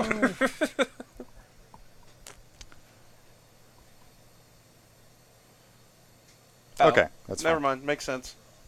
He's like, hold on. Tap them all. Don't worry, they're tapped. I got you. I knew you were going to do that. Yeah, just I was already taking care of it for you. yeah. Look at all these birds in the air just flying around. This land. What does this do? Sean isn't familiar with Battlelands yet, Oh. so he needs to stop, count his basics, Mm, and make sure. I see. So I wonder if we got another cryptic here. Otherwise, Sean's dead. Two, Yeah. three, four. He's like, Oh, can I? Yep, they just. Oh, okay. We got Giga Drows to tap some of them. Looks like just 4 of them. Sean's going to be taking 6, down to 8. Yep. Mm-hmm.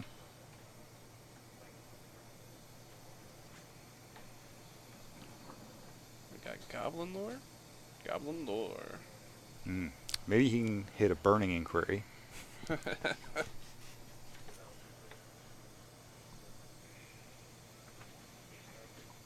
No, not the hollow one. Sadness. Sadness resolves. Is that another Wait. hollow one? Heck yeah. Success. That's blood gas. You hold on to the blood gas, though. It's got haste next turn. Eh. Eh. He's getting greedy. Oh god.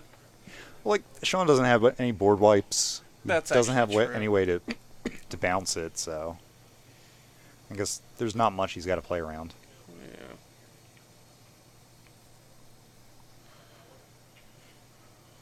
Time warp. Let's do the time. I was not gonna do that. I again. was actively trying not to do that. Let's do the time warp again. One more time? No. Oh.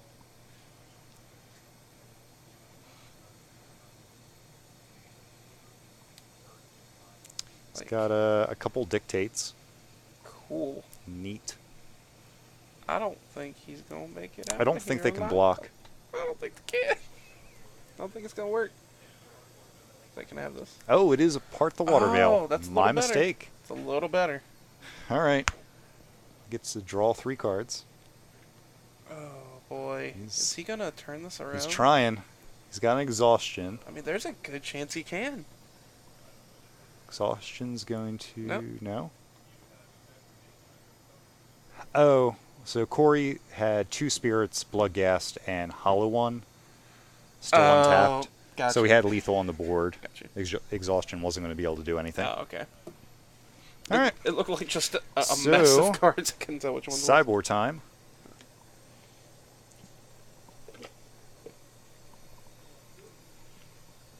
Now, in this kind of matchup, I assume Hollow One's just going to bring in the brutalities. I would Mhm. actually don't mind the surgicals in this kind of matchup. You're just making them discard things. Like, get rid of some of that stuff. I still don't like it.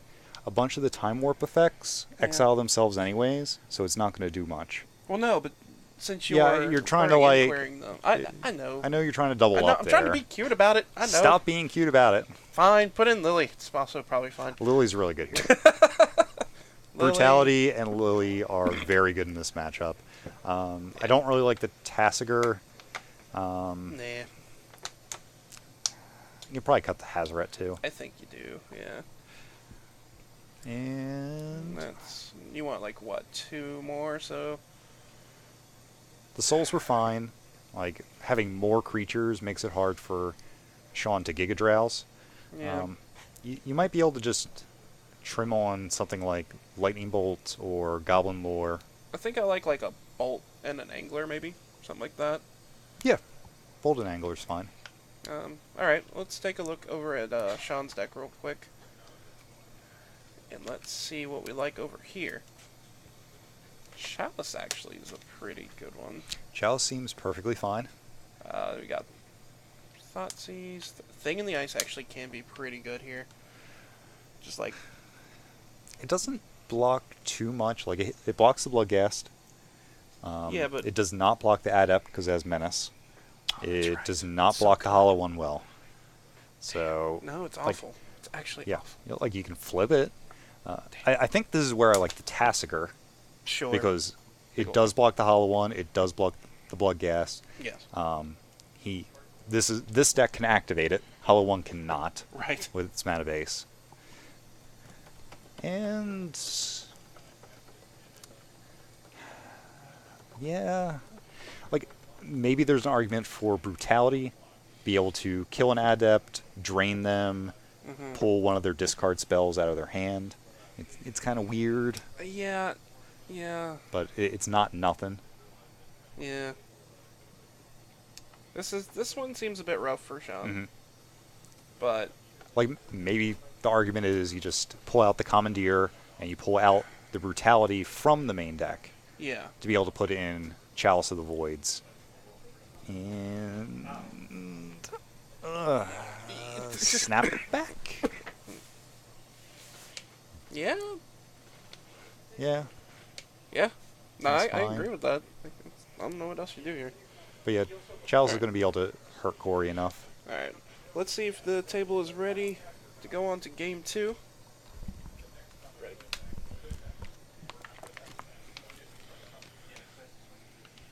You tell Sean he can start now. I did. You should tell Sean again he can start now. Sean, you can start now. Can I go now? Yes. Thank you. No problem.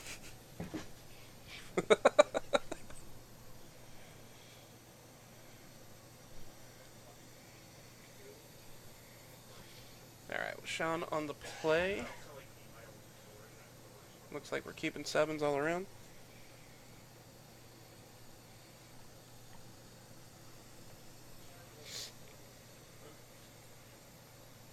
And good old Serum Visions. Hey, you did it right. Alright, we do need to reset the life totals though. But add 1 to the Sean did Serum Vision's correct counter. That's true. Go ahead and put We that. need a bunch of counters. We should just line them across the bottom, like Currently hiring turns, people to number of do turns, counters. lands discarded to Burning Inquiry, Mhm. Serum Visions performed correctly. Oh, no burning inquiry, but let's see. So Sean's game plan, of course, doesn't really start out super fast. So Corey's the one to be keeping an eye on here for a little bit. Hmm. And I would assume here on turn 2 we're going to see something from Corey that'll start the game up. You know, the more that Like I'm that thinking goblin. about it, Yep. I'm actually less and less crazy about the Chalice of the Void, and am a bigger fan of just going straight removal. That might be correct. Like, But keeping the snapback, putting in the brutality to pull a card from his hand and also deal with a creature. Sean's drawing enough cards that he is able to draw answers to be able to slow down Corey before he goes off with his Time Warp effects. sure. Alright. Just gonna throw down a Bloodghast. Nothing too special yet. You can cast that card? I didn't know you could cast that card. I mean, you can. It's not what you want to be doing. But oh, there is that 3 Goblin Lures in Corey's hand. There's a Flamewake Phoenix, I think he also has a Lily. which might be why he hasn't cast those yet. Yeah, I definitely like the Lily here. Yeah, and I can respect just like, let's not do Goblin Lore to make sure we can keep our Lily. I know it's easy to get greedy with that card. Just like, do it now. But especially when you didn't have like a Hollow One or anything in your hand to even have as a payoff card. Yeah. When you're just like hoping for the best. It's like, this card may shape the game. Mhm. Probably will shape the game. Certainly. Discard that Flamewake Phoenix. Get it out of here. No, the Phoenix. Oh, I guess you can cast it, but there's so... I guess we have 2 more. It's fine. Oh, no. It's not enough. It's never enough. You need to draw all the cards and discard all the cards. Lily's not going to be as good when Sean is putting out all these dictative group picks. Like, he has another one in his hand Yeah. that is probably going to see its way out there at the end of Corey's turn. Yeah. It's a little awkward, but the thing is, Lily Ultimate is real. Mm-hmm. And something that very much could happen, because it's not like Sean's putting any pressure on it. Like, unless Sean starts taking turns very quickly. And he actually has to take the turns. There is a surgical in there. Told you. Knew it was going to happen. I think I agree with you that we shouldn't do it. But I like the idea, because it's funny. I think Corey's gonna do it now. No. No. Good. Like, since he has a surgical, you might as well hit the temporal mastery. It's your only chance to. Mm-hmm. Yeah. No, I definitely agree with that. Well, are you so worried that you really just want to hit, apart the water veil? Because isn't, that, more of a win con? Is there a part the water veil already in the graveyard? No, I'm saying that I Okay. think that's why he's, wait on that. But it's difficult to do so, because, you're only going to get it through Lily. Or, Burning Inquiry. But then this Okay. happens. Maybe. Okay.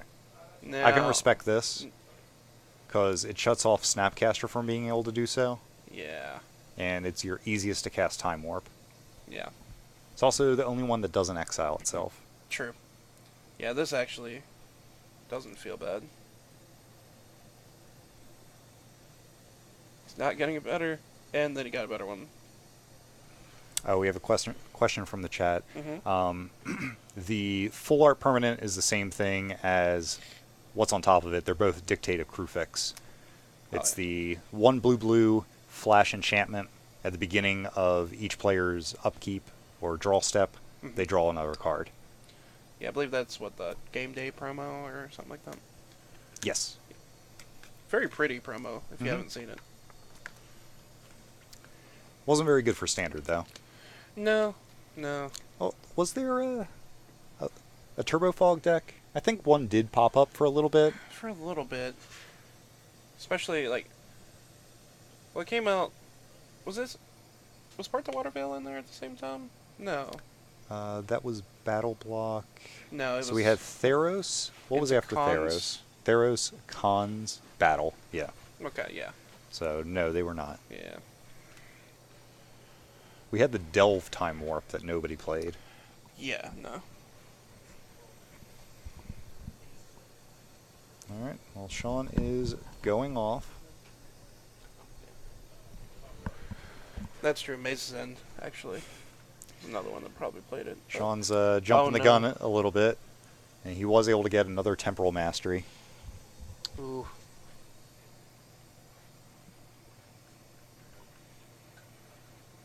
So he's going to be taking another turn after this one. Yeah.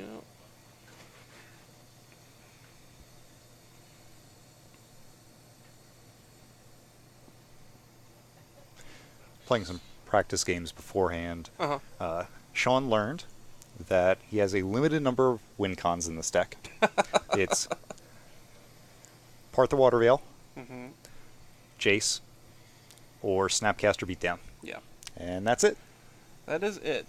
But the idea is just your opponent doesn't get to play Magic. That's your real win But con. you can't just run out all the Part the Water Veils Oh, no. without being awoken. Yes. You also can't let your Jaces just die. True. Both happened during our practice game. That's how we learned. In Blue-Black, we really should be, maybe playing, a Creeping Tar Pit or something. Just an extra win con. Plus awaken that guy. Then activate. Good tell. Also want to remind Sean to exile that Part the Water Veil. Yeah. Oh, you got it. Thank you. He's on it. Word from the table. I don't know. You might want to double check. Nah, I think he's good. Okay. I don't want to get yelled at again. Keeps happening. That's his normal tone. That checks out. Oh, sorry. He has two normal tones. He's got the quiet Sean French. And the Sean French that yells at you.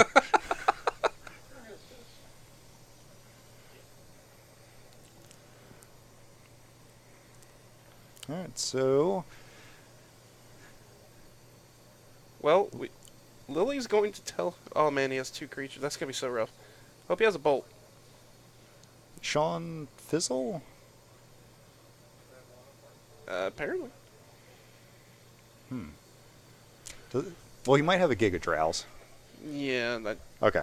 Yeah, that looks like the plan right now. Alright. Corey does get a bunch Yeah, of cards. Sean doesn't care about the creatures. He's just Giga Drowsing the lands. Oh, yeah, definitely. Like Lily Tech isn't going to do anything. Corey's at 2. He Well- would have to. We have to minus. Yep. Obvious choice is obvious. Yeah, And then, yeah. he needed to have a Bolt, deal with Snapcaster, and then minus Lily. Yeah. Alrighty, so we are all tied up. Now, with Corey on the play, though, I really feel like he's favored. Mm-hmm. Feel like Getting that fast start does a lot for Corey. yeah, and just the chance of the random explosive, Mhm. you're probably just dead on turn 2 or 3, or 3 realistically, but can happen with this deck. Good Burning Inquiry. Now, I did see Sean brought in at least one of the thing in the ices. Not sold on that, but maybe Sean's plan is just to go ahead, put it out. Mm-hmm. Like, if you get a blood gas, sure. Yeah. And then just spell, Yeah. hit you, take another turn, hit you, Mm-hmm. and try to end the game in 3 swings. I think that's really about all you can do with it there. I do like the idea that it's bouncing all these creatures Mhm.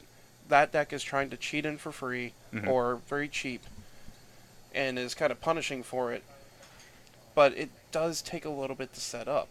And that's the problem. I feel like his reason Mm-hmm. is I don't have enough win cons. I need to make sure not to run out of enough win cons. We're going to jam this in because I can correct. kill you in a few turns. Yep. Oh, this has power. I can attack with it. He just needs to make It's in the deck sure now. to not flip it after awakening a part the water veil. Oh, no. That'd be awkward. Part of me hopes he doesn't know. Oh. Do we have a lucky land? He does have a lucky Are land. we lucky?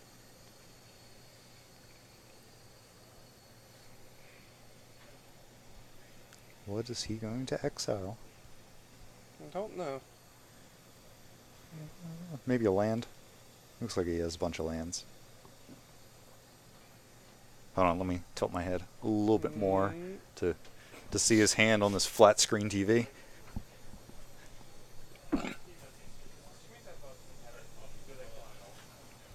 Alright.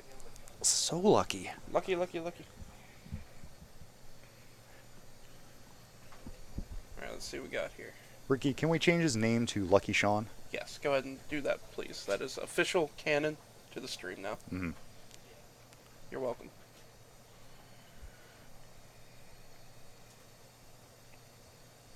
Kind of like Lucky Star now. Lucky Charms? Mm. No, that sounds creepy. Lucky Charms. They're magically delicious. And I don't like that at all. When I was just about thinking Sean. cereal. Get I your know head you- out of the gutter. I was too. Somebody likes marshmallows.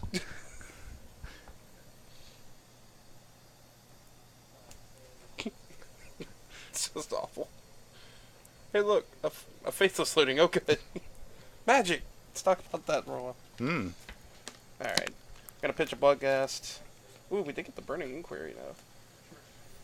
That'll be fun. And something about like the fact that if I had paid that much for a Goblin Lore makes me never want to actually pitch it. And like, I need to cast this card. Mm-hmm. I've spent too much money. Like Goblin Lore. I had zero interest in this deck till I found these 4 Goblin Lures in my bulk. Isn't that card like half the price of the deck right now? Just about. It's pretty absurd. Alright, we're gonna start with the Inquiry. There it is. Sean, like, almost put his hand up. Was it, Just go ahead, triple thought seize me. is this a Thoughtseize? Alright. Gotta make that meme later. I do. Burning Inquiry Butterfly. Is that a Thoughtseize?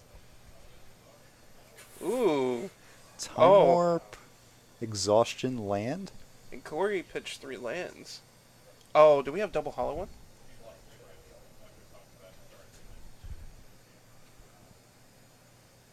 Ooh.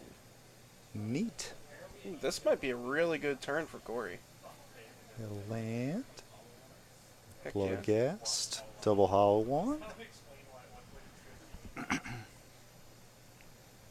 Gurmag. I think so. I think. Oh yeah. Oh yeah. That's the stuff. That's how we do it.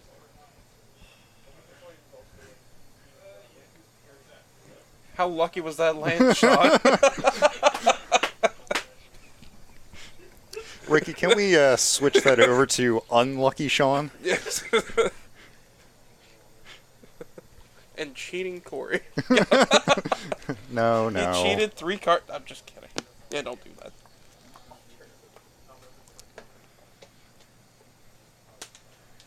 Not just gonna throw that word around. I know, everyone makes it sound like it's something it's not. It's so annoying. We cheat. You can cheat the cards into play. But don't say the 4, word cheat. 8, Because now 13, Yeah, 14, Giga draw some 15, stuff. 16, 17. we're going to need to live here. Yeah, let's not take 17. I can deal with 2/2s. 2/2s are okay.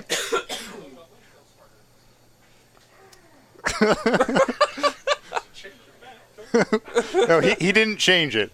Yeah. He's Lucky Sean again. Yeah, We're he's good. still We're good. Everything's okay.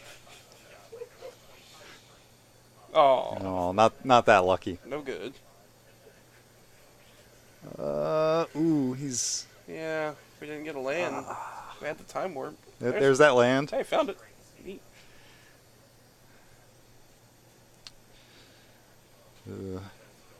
Can Sean get there? I don't know He's if got another Sean can Giga get draws. there. Oh, does he? Exhaustion. There. Okay, he's got exhaustion. All right. It's also He good. he might get this now. That's so sad. I wanted Corey. Look at all the things Corey has. No, So proud of him. Wait, he has lethal on board if I he gets to know. untap. It's so sad. It's all because Sean has this lucky land. So lucky.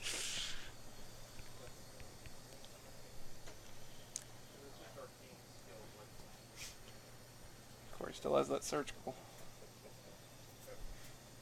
Actually, surgicaling out exhaustion's not a terrible plan. I'm guessing that's the only thing he can hit right now that Oh, is it- relevant. Yeah, I would assume. I was hoping on 40 for like a 38 40, try to do Sapphire Isles, this is see what they do. Oh no, let's see.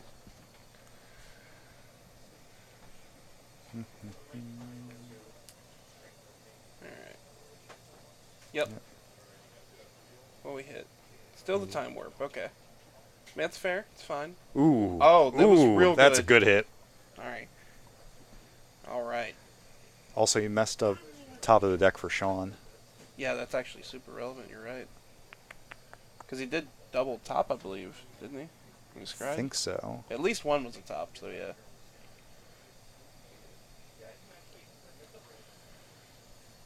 Alright. Been a very swingy game. Yeah. I guess that's what happens when you get to take extra turns. Things just sort of happen sometimes. Alright, well, he does have a time warp. Yep. Buying some time. It's dollar billies, yo. Buy that time. All I'm saying is if I'm biding time to, like, try to live here, I'd be, like, slowly No, we're not untapping. biding time. We're buying I time. said buying. Oh, I heard biding. No. But that time's expensive, so I'm going to use it, like, very slowly. I'm going to untap my stuff. Nice and slow. Get nice and straight. It's Just lined Jace. up. It's, Okay. It's a thing. got a shot. Not miss your chance to blow Mom spaghetti. mom's.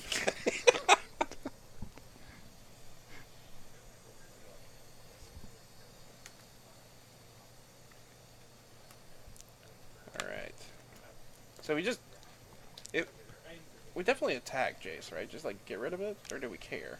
Are we so, because it's like it feels free. It does feel free. Like, Corey can't deal 16 in one turn because Sean bounced the Gurmag Angler. Yeah. It's a 2-turn attack either way, so might as well. You don't want Sean brainstorming to be able to hit another Time Warp. Yeah. That's what I'm scared of here, is like just giving him any more advantage that he needs. 10, 12. So, Corey has an opportunity to Burning Inquiry to try to hit some combination of 2 Bloodcast and or Flamewake Phoenix. That'd be pretty good. He- You could also like bolts. He could also, draw a bolt. Yeah, Inquiry's pretty good here. Alright, now we know the coast is clear, so it's just... I saw a Flamewake Phoenix. Oh, it did happen. He said the first card he drew was the Temporal Mastery. He just didn't get to use it. He tapped out. He doesn't get to use it anyways. Because it would have to remain in his hand Oh, that's after the such- Burning Inquiry. Oh, it's weirdly in a Miracle Zone, but it's still in Yeah. your hand. Like, oh god, that's disgustingly awkward. Alright. So now Corey knows all the information. So, he can just... Corey did get 1 Flame Wake. That's still going to put him just a couple short. Yeah. He's got- That Oh. Collective Brutality would have been another one. If the Flame Wake got pitched, he could have dealt 16 this turn. No. Doesn't he have Brutality Oh. and a Flame Wake in Yes, he just pitches it to Yeah. Oh, do the play. Do the thing. do the thing. Do the Do thing. the thing. Do the thing. Don't no, tap wrong. don't tap like that. Stop. Oh, God. I swear to God, I'm going to get on this microphone. Good. Good.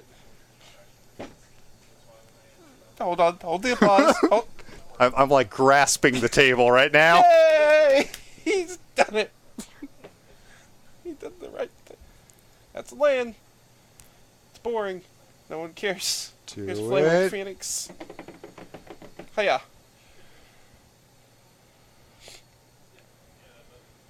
Don't attack the Jace. Just don't Yay! Yay! Oh my God. Corey, you got us on the edge of our seats. Oh. That was sweet. Oh boy. Alright. So we're done taking turns. we're definitely done. We're just going to take regular turns now. Yeah. But now we're just gonna We we're got humans after all. Humans versus the Hollow One. Oh boy. Exciting. I feel like most humans are hollow inside. You like that game one? It's dark. Okay. Accurate though. Alright, so let's bring up the humans list. It's probably going to be stock. We're probably going to know it better than Connor. Tonight? Almost guaranteed. Yeah, this is stock is all. Yep. We got some champions. We got some Thalia's lieutenants that get really big. We got some Mantis Rider, which is really good beater in the air. Actually, the 3-mana Thalia I don't think is normal. I'm pretty sure that's just a 4th Phantasmal image now. Or no, it's a Resto usually. Oh, I thought it was a one of. I don't know. The Kessig Malcontents is a popular new one because it lets you just finish off the game. It gives you an Yeah. out to like Ensnaring Bridge too. Yeah, this is a little bit behind because like the Resto that's in the sideboard is usually in the main now. Mm-hmm. And the Malcontent's usually in the sideboard actually. Resto just so powerful with Reflector Mage and Meddling Mage. And I guess Freebooter. this deck has more of a mana base than it used to. Like It- you actually have access to white mana to cast non-human creatures. Yeah, them adding the Seachrome Coasts is actually pretty good. I Rex feel like Age is also interesting. It's not a human. that's true. But, you know, Hmm. it's a 3-mana. It's the thing. kill some artifacts or enchantments. It's solid. It's It's always got a good. couple Direfleet Daredevils. That card's really sweet. That card is so much fun with Aether Bow. Mhm. But yeah, this looks pretty stock. I'm pretty, we're gonna see some humans coming on down, getting counters, trying to beat the crap out of Corey. That's what Corey's just gonna try and put some hollow ones in play and Yep. kill him faster than that. Alrighty. Let's head on down to the match. If you want to let them know. Mm-hmm. Ready when you are.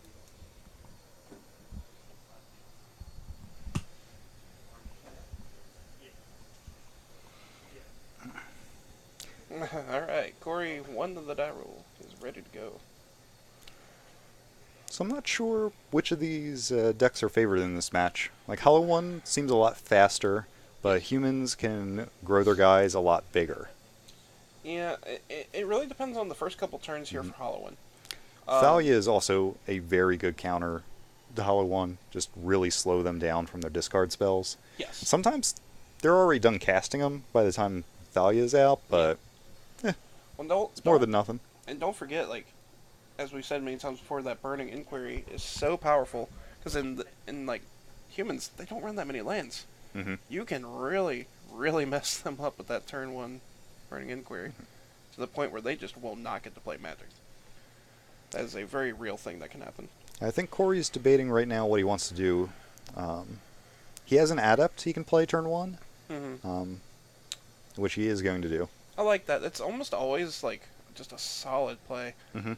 That card can really get in a lot of damage. Like, the following turn, you're going to be hitting for at least 3 or 4, assuming you have a discard, a loot effect. Which we almost always will. Yeah.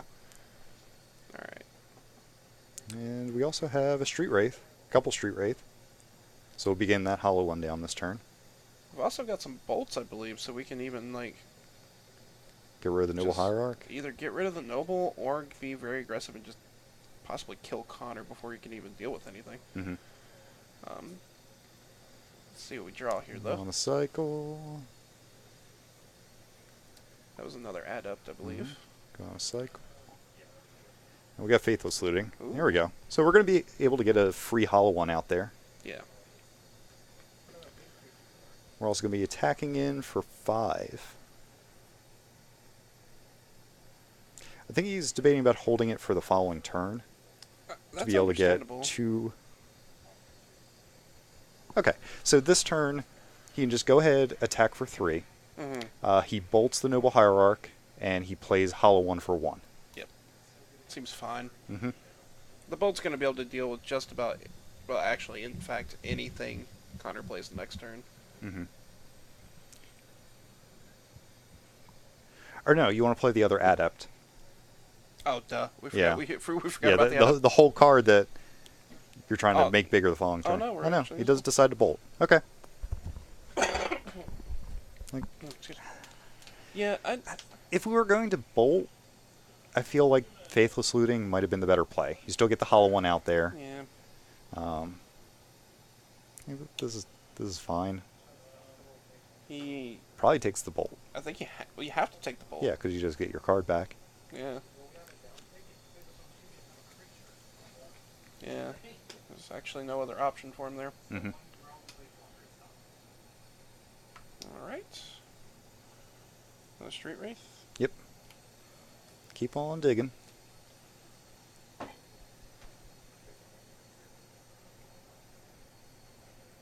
Yeah, right now Corey feels like pretty ahead. Don't you always Street Wraith first? I would. Like he did last game. I'm wondering why he's deciding not to this game.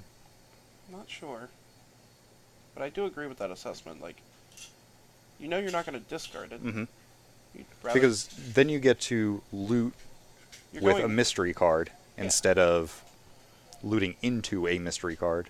Yeah, you just. Or no, just drawing into a mystery card the following turn. Yeah, you're just you're getting more information essentially. Mhm. Yeah. Okay. Yeah, I agree with that. That seems. He does have a Bloodghast. Okay. And now he's going to Street Wraith.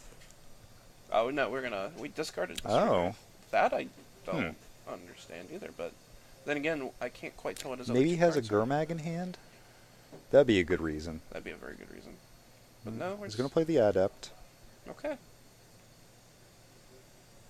Oh, a Hazoret. Oh, Mm, I don't like that. yeah, I don't like that either. Not when you're stuck on 2 lands like this.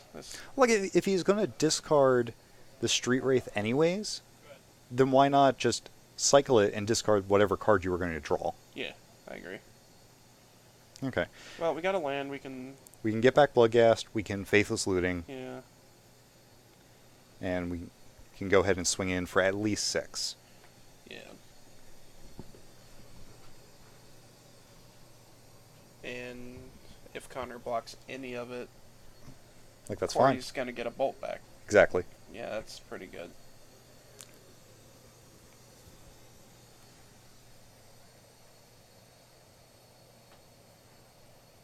Alright, just doing some math.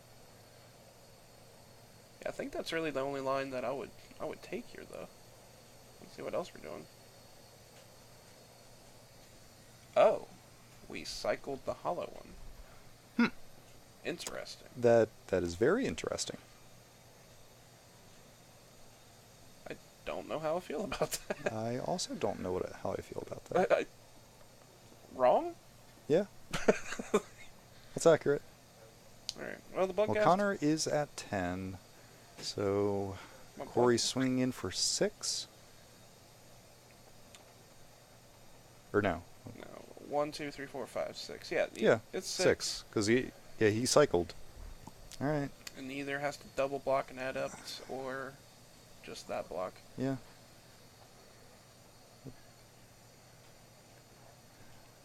I think Corey's putting way too much value on this Hazoret.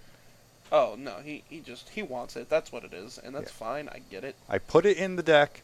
I want to play it. Hey, everybody's got a card like that. You gotta do things you gotta do. I think he's also getting this Bloodghast out a little too early. If there's another Reflector Mage, it allows Connor to just bounce it. Yeah. Oh wait, well no, it's because he wants to do this. Okay, that's Yeah. fair. Yeah, this feels pretty good. There's not a lot of ways out of this for Connor. Mm-hmm. And then, of course, if Corey does just draw another land, he has Hazoret, he's going to be real happy about it. Mm-hmm. I mean, it's going to get chump blocked, but... I feel like the correct play next turn, Oh. regardless, is just Faithless Looting. Probably. Because you need to get your adepts large enough to deal lethal. And It not- forces a double block. Yes. Not only that, you'll get the bolt back usually, or in Mhm. like a lot of circumstances here.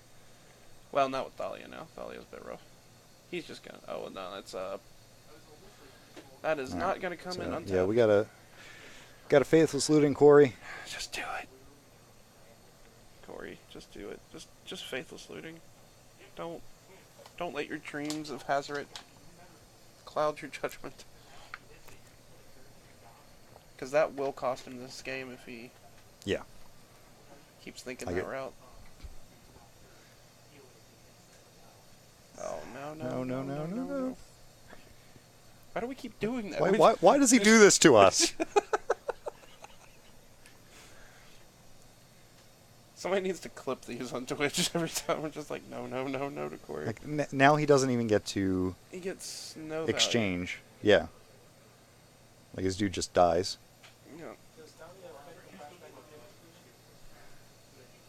Yeah. So, you know, Thalia affects the flashback of Faithless Looting.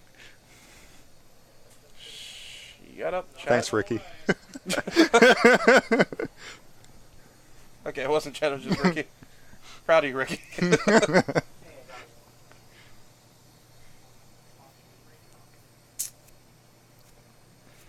Feeling pretty dumb now. I feel like you just don't want to attack then. No, that I agree with. I don't think you attack. Because it's Oh, not like we're at the Connor's- point now that you jam the Hazoret. Yes. Because Connor doesn't have anything that can properly deal with it, and he has to block. So Connor is losing something on the other side of the board. Which would most likely be the Reflector Mage anyways. You are not... There's no way you're taking lethal in the air. Well, Connor does have another Mantis Rider. Sure, but that's only 7 in the air total. And Corey's at 9. So what? So you keep back Adept, you swing with the Bloodghast, the Gurmag, and the Hazoret. Yeah. You definitely play the What? Hazoret now. You kept it in your hand. You should play it now. That was the whole purpose. Corey. What are we doing? Mom! What's going on? Yeah, this card. Let's read it. Let's check it out. Seems pretty good. You peanut butter and jam that thing. That was weak.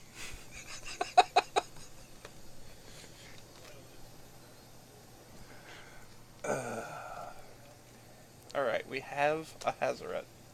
It's on the field. Yep, that's the one. Alright. What do we do with it? Gonna do some attacking. You definitely swing with that in the Gurmag, right? Oh, no, you swing with that in the... That's it, actually. I think you swing with Hazoret, Gurmag, and Bloodghast. Let's see. You get the Bloodghast back for free anyways.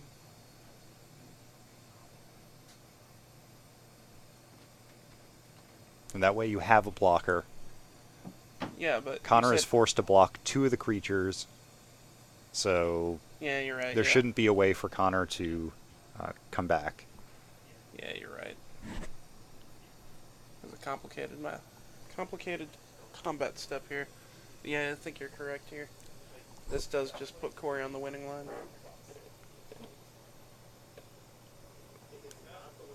Okay. And then Corey gets back the bolt. Yep. Now you play the land. No, you already played land. You already played the land. No, he didn't. No. No. Oh, yeah, you're right. Yeah, because it was a tap land the previous turn. That's what it was, yes. So, yeah, you just play land, make the Yep. guy.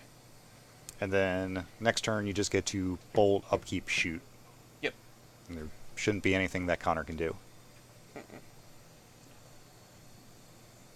This should be the game. Yep. Got this guy.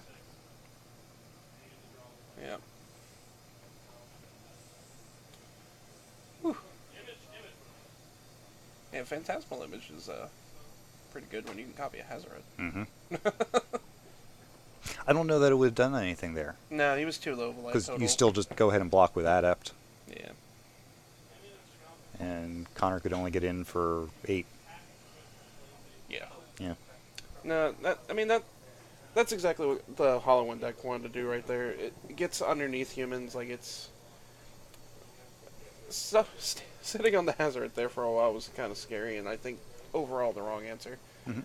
Could have ended the game a few turns earlier, but here we are. We are on to sideboard. Grafdigger's Cage. Is Here, that that's card pretty good. Yeah. About Yeah, we want that. dealing with Bloodghast, Yeah, we definitely want that. dealing with some Flame Wakes. Yep. Let's see. Do you like Daredevil? Like, I don't think I don't know so. that you want the spells that they're casting. Yeah, I don't feel great about it. You could possibly bring in some Sin Collectors. Yeah. Let's see that one. There's not a whole lot I'm not here. sold on the Sin Collectors even.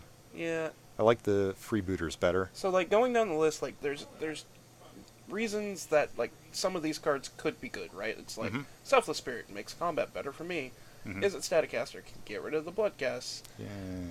I know. I'm just putting out Yeah. the I know. reasons. I'm But just I going to agree with react. you. I'm going to react as you're saying. Wreck Sage can kill a Hollow One. Meh. Yeah. Sun Collector can take some cards. Yeah. Like, Meh. but at least Grafdigger's Cage Yeah. answers what we want, and I think that's probably where we want to be. That's I could about it. see. Let's see. Taking out. So I'm not sure about Heretic Cathar.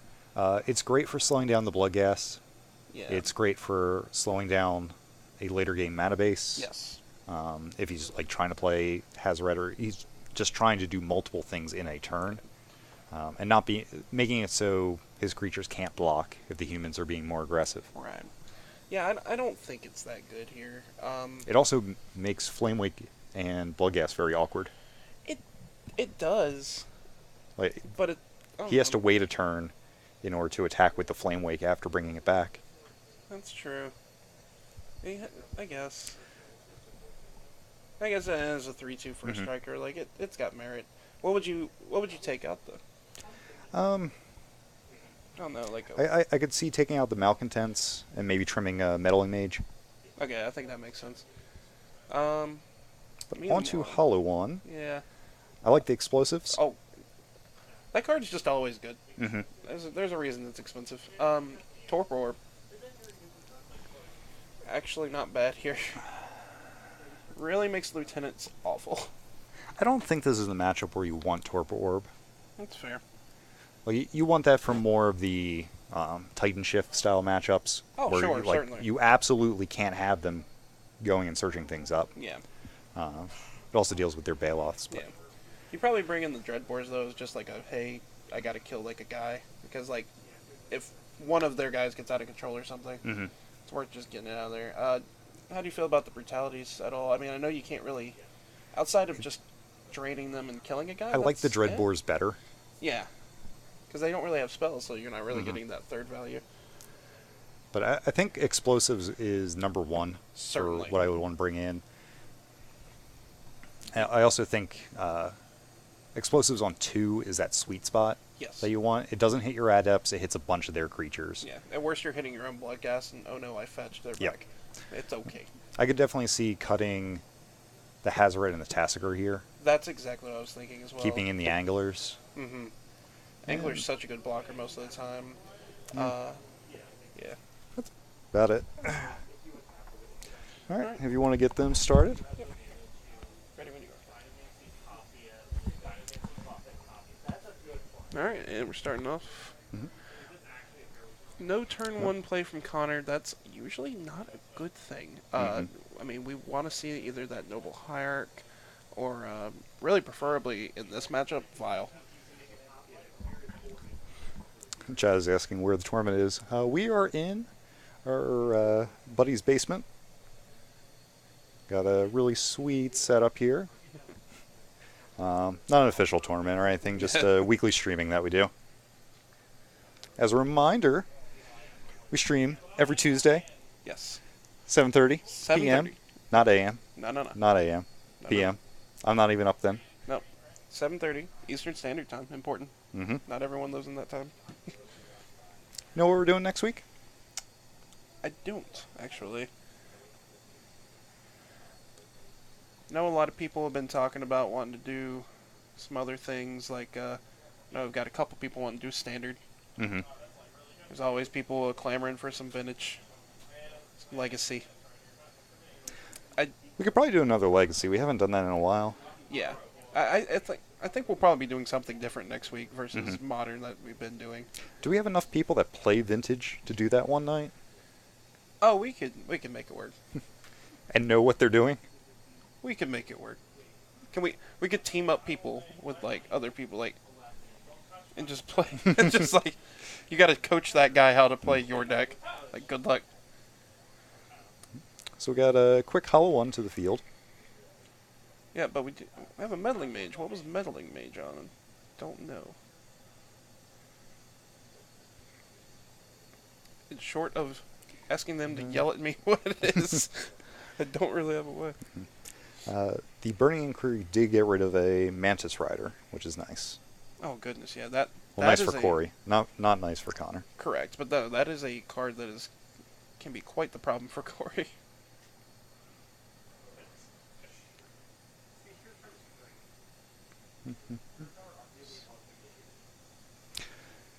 If I were to take a guess, Mm-hmm.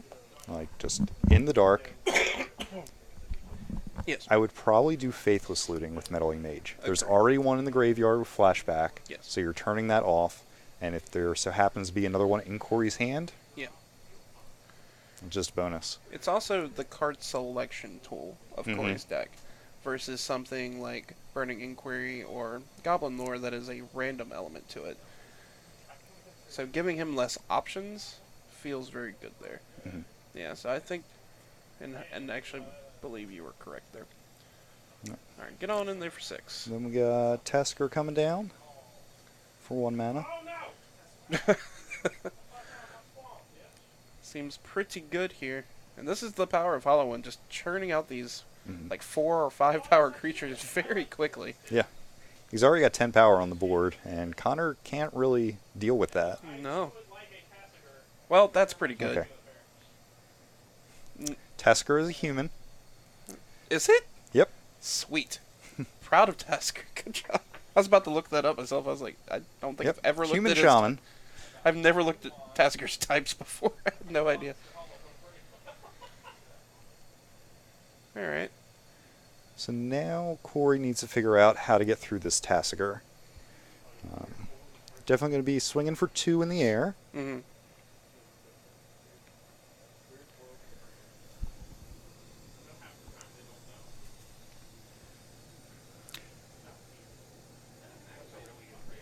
Really need a bolt here. Okay, we've got 2 adepts. Chat's asking if Mhm. there's any tournaments coming locally. Yes, this weekend at noon there is a Modern IQ at the Star City Game Center and the Dominaria Championship. It's what they've replaced game days with, which is standard at 3 p.m. Nice. Hashtag not sponsored by SCG. Also, Chad asking, is Tasker just the 5th angler? Yeah, basically. Mm-hmm. What? No, sorry. It's the 4th angler. I thought it was only the 3rd. I thought it was playing 2 anglers and you're 1 right. Tasker. Yeah, you're correct. No, Yeah. no. I still don't understand that split. Is it because of just like Meddling Mage and other decks being able to deal with it? Because you can't activate the Tasker. It's always been... Well, It also costs 1 less. I was going to say, that's the other part. Mm-hmm. But, meh. Alright, well, this Yeah. turn not as powerful for Corey here as having a Tassiger on Connor side of the field. Mhm. Kind of sucks. It's not great. But we've got 2 spirits on the way, so that's pretty good. Again, Connor's weakness is the air for the most part. There are a few good creatures like Manus Rider and Kite Sail Freebooter, Mm-hmm. but those are not currently on the field, so... What Corey really needs is just a bolt. Be able to hit that phantasmal image, Yes. and then he can start swinging through again. Yes. Otherwise, he's just going to be doing the slow way, getting in with some spirits and that Flame Wake. But the problem is that's what Connor wants. Because as long as the game is going slow, Connor has a chance to just build up his board. It's not going that slow, though. We're on a 2-turn clock right now, because Yeah. Corey swings in with Flame Wake 2 spirits for 4, putting Connor down to 6. Oh, he does have And then he another. flashbacks the other Lingering Souls in his missed that. graveyard, Yep. putting 6 power in the air. That's the one. I missed the second Lingering Souls there. That was my bad. Yeah, that will put a damper on Connor. His game plan here.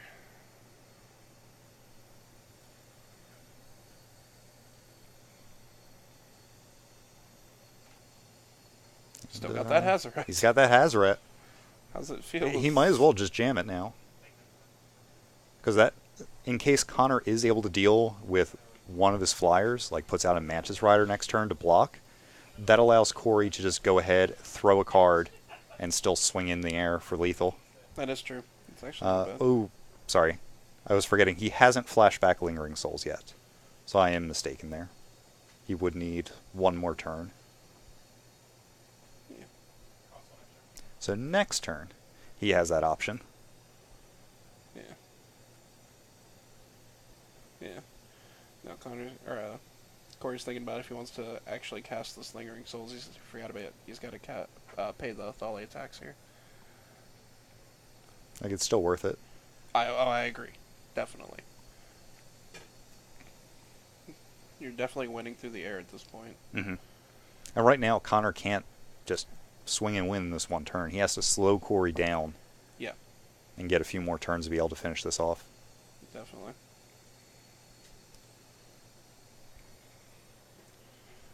Alrighty. Now it's on to Connor. Let's see what he can do. Looks like another champion.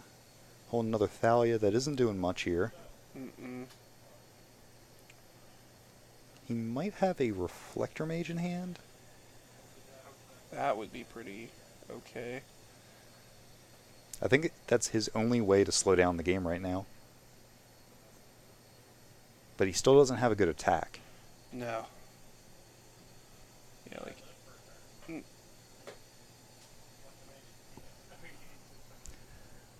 Yeah. I'm also surprised he didn't activate Vile ahead of time to put out the other champion. Yeah. Oh no, that's Athalia's lieutenant. I'm sorry. Oh, okay. They look similar. They function similar. They really do. Okay. All right. So Connor had to take a point for that, putting him down to 5. Yeah. So here's the thing. Corey could accidentally Goblin Lore into pitching the Flame Wake, still get it back. Yes. That's an option. Dreadbore, I think that's a good option. pretty good here too.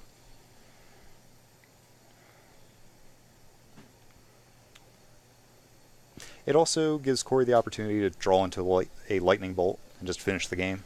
Well, no, he won't. Unless he draws another land, because of Thalia, he will not be able to do that. Yeah. Yeah. Okay.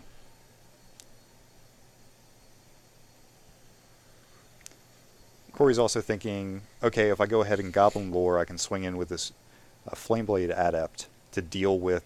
Mm-hmm. Well, no, it's not going to deal with some of the board because there's a Thalia. Thalia just blocks it. Yeah, Yeah. double block. All right, I think. So you either go for the Goblin Lore or you go for the Hazaret. Yeah. And I really like the Goblin Lore here. I think it's just more towards your game plan of the game, Mhm. anyways. You got like a 40-ish% chance of getting it into the graveyard. Yeah. Not to mention if the top 4 cards had any more in there. Mm-hmm. You know. You could also hit a land plus bolt. Yeah. Yeah. There's like multiple ways that this just works out for you. And. Yep. Alright. It's okay. We got rid of the Hazaret. We don't have to worry about trying to cast that anymore. It's gone. But. We do have a land.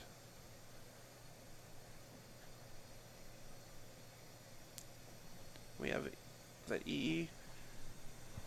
We did bring in the Torpor Orbs. That's in the graveyard now. I can't quite see the 4th card, unfortunately.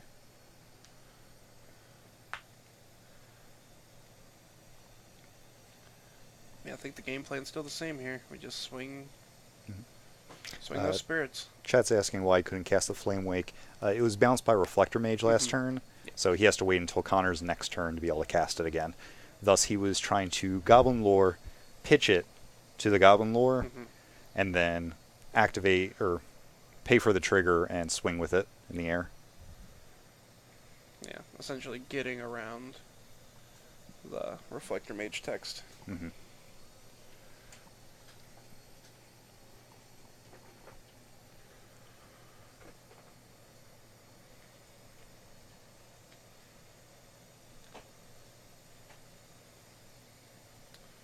Alright, let's see what the game plan is.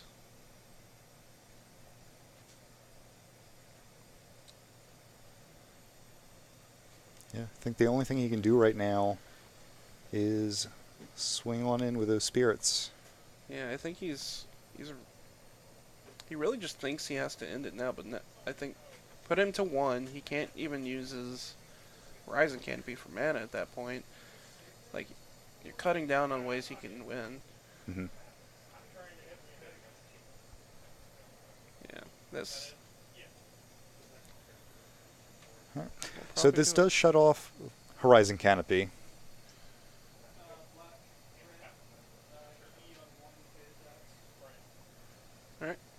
So he plays an EE for 1, paying the Thalia tax to give it 2 counters because of Sunburst. That's actually pretty solid against that board right there. Connor drew another Horizon Canopy that he cannot activate. Connor's just going to And- do what he can.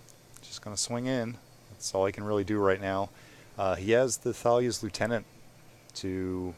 Yeah, if he blocks wrong, there is a chance, but I don't Mhm. I don't even know what that block would be. It would have to be champion. 3, 4, 5, 6, 7, 8, 9. I don't even think. So there- right now it would just be 9 coming in. Yeah. Yeah, I don't. Yeah, think- Corey's just playing it safe. As he should. There's no Yep. reason for him not to. Connor's gonna draw a card. Noble, not great. Okay.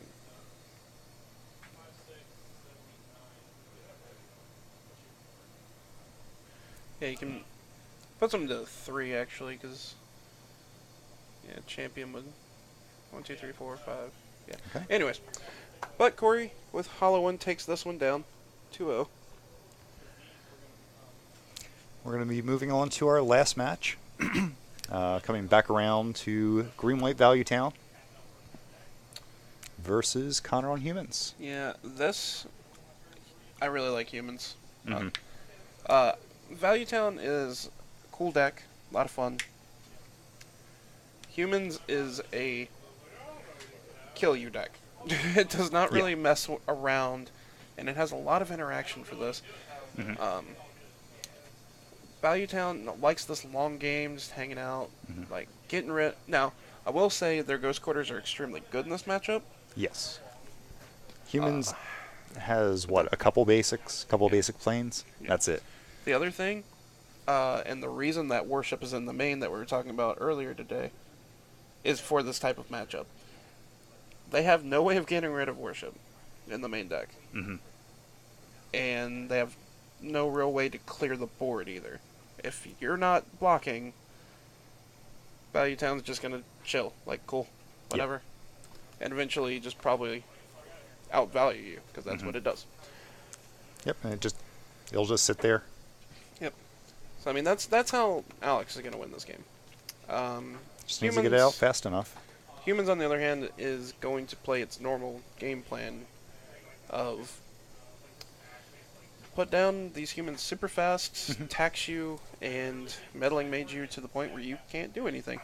Meddling Mage is probably going to be a strong name on Collected Company, Night of the Reliquary, things of that nature. Yeah. Path to Exile, actually, another really good one. Okay. But there Let's we go. head on down. Our guys are shuffling up. Ready whenever you are. I'm not. Said whenever. Okay, thank you. Run of the two pages. But yeah, I definitely think Humans isn't better here. What do you Chat's asking us, Oh. what's see this? We're in Roanoke, Virginia. Yeah. Good job, chat. Answered right away.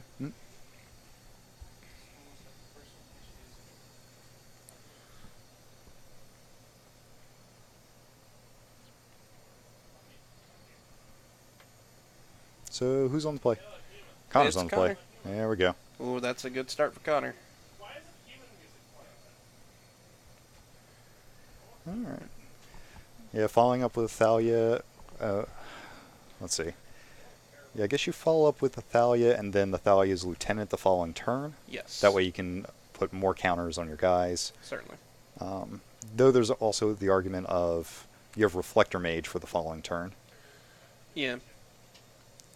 I think this is fine, and because it really just depends too, like what Alex winds up doing here. If you even wanted to Reflector Mage yet, like, no, I don't. I do not want to Reflector Mage right now. And Alex kept another one-lander, Yeah. which is really not good. Okay, This. I agree with that. Well, now that he didn't draw, Yeah. didn't play the second land. Alex is Yeah. stuck on lands. You bounce the bird, This is fair. Yeah. and he does not get to replay it. All right. Got a Courser.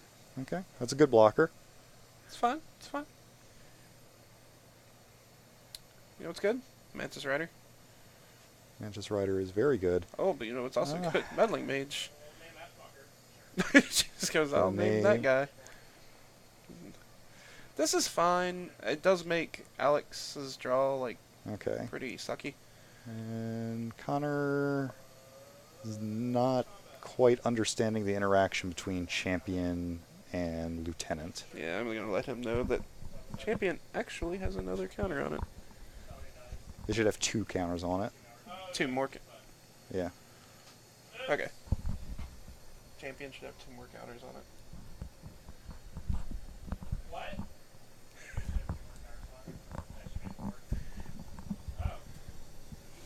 All right, getting that fixed. There we go. Basically, the interaction's kind of weird because Thalia's Lieutenant is putting a counter on all of your other humans. Yes. Plus, Champion is getting a counter from Thalia's Lieutenant. So for both of those cards, when you play a Thalia's Lieutenant, it's going to get 2 counters. Yeah.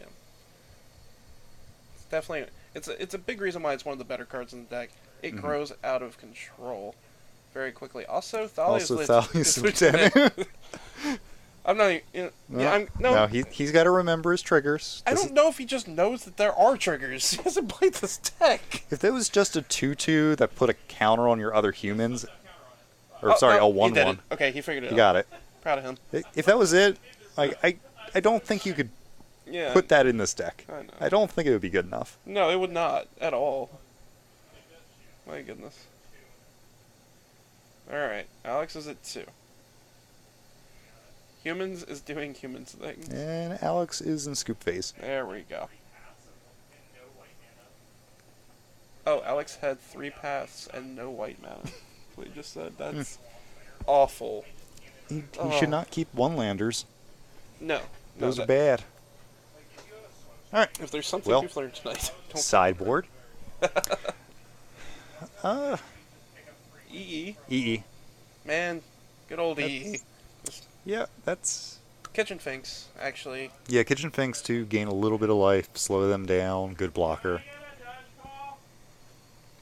You want me to get it? I got it. Okay. I got it. Got a judge call. Let's see. As to what to bring out, there's an argument for maybe just trimming the Ramanap excavators because they're going to be a little slow here for this game to bring in the Kitchen Finks, which are going to do a much better job blocking. No, sorry. Taking out 2 Aven Mind Sensor. Humans isn't playing any fetches. They aren't doing any searching. Mind Sensor is not going to do anything but be a blocker in the air, which you'd rather be dealing with the air threats via birds or Path to Exile. So Engineer Explosives and Kitchen Finks are probably the best bets here. Let's move on to Connor's Humans deck.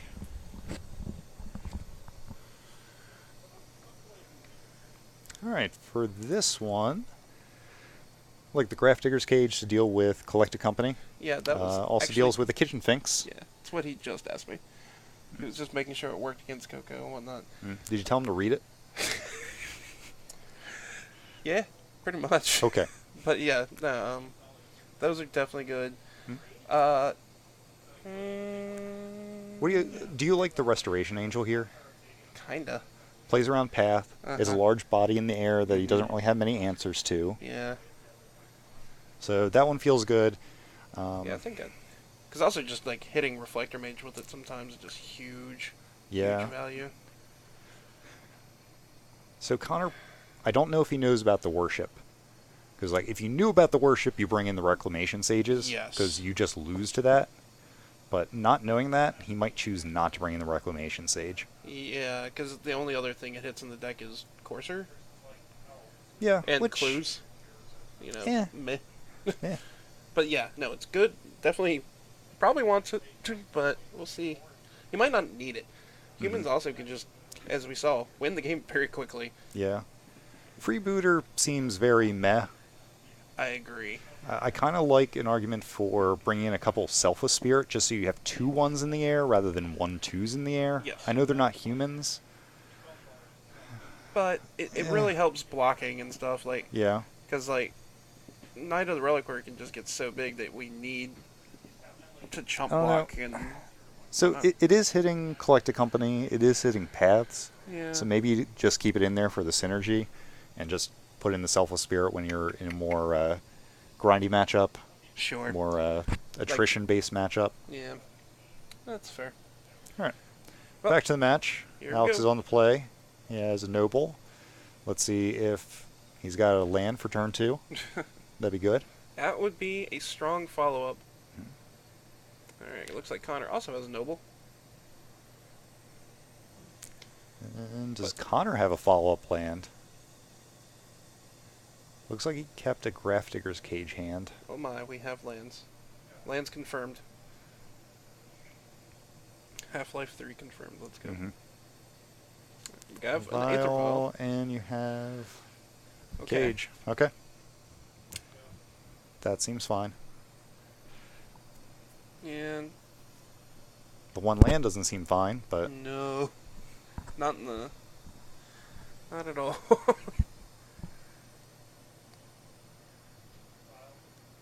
Ooh, that hurts. yeah. That also hurts. And this is how Connor loses. This is not good. Yeah, knowing ahead of time that Connor is bringing in the Grafdigger's cages, a Rex Sage or two doesn't seem too bad, No. because you know they're already playing Vile. Yes.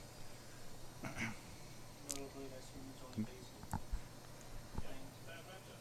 Oh, and we're out of lands. Ouch. Mistakes have been made. Yeah, this isn't looking great. No, but this is exactly what Value Town wants to be doing. Like, this was essentially Connor's fault for not keeping Mhm. more than one land. Oh, what are you going to do when I just have mana dorks? Attack you to death. Maybe path them, because he knows there's no more basics. You can even do that. I don't care what he does. He's probably gonna win this game. It's not looking good. No. Also, Alex only has one land left, which is hilarious. Like, weird, just a Reflector Mage. Yep. It's like, yeah, that's fine. Swing 2 in the air with my birds.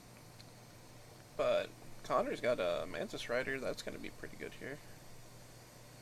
I don't think. Yeah, that's not good.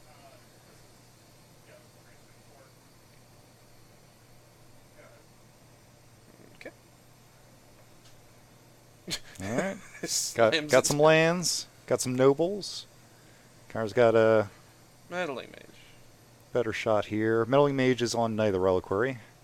Now we have Athalia's Lieutenant to pump everything up. Okay. Now we have dice all over the floor. What a mess. Why we can't have nice things. The show. Alright, I mean, if there was any way for... Yeah, you path the Meddling Mage.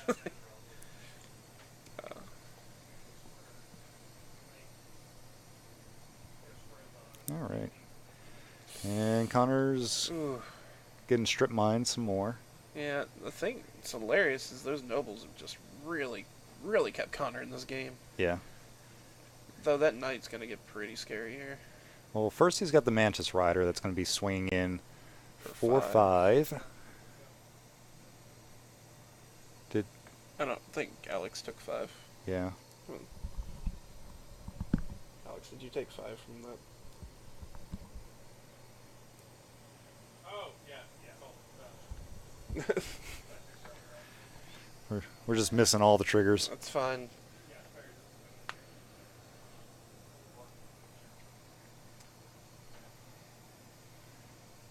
Alright, we got Azusa. And no lands. Well, Alright, Connor's got a chance here. He does. He's got But another Reflector Mage, it's pretty good. and he's going to be able to just keep swinging for 5 in the air. Wow. I think he's gonna pull this off. He's at 5. Does Alex remember that he has birds? Alex just muttering that he should have Hey. blocked with the birds. Yep. Things we could have done. Okay. So Connor is making a pretty smart move by keeping back the Reflector Mage Yeah. to deal with the birds the next turn. Yep. Assuming that he can get past this. It does look like Alex has another birds, though. Well, hey, you can only play around so much. Yeah. Maybe I'm mistaken. Maybe he's got something else there. This is interesting.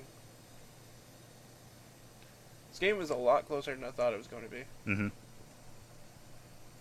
That's the thing with the Value Town deck. Like, you're attacking their lands, you're doing all this, but every time you're focusing on that, you are taking a step away from the other game plan, which is to just win, kill Mhm. your opponent.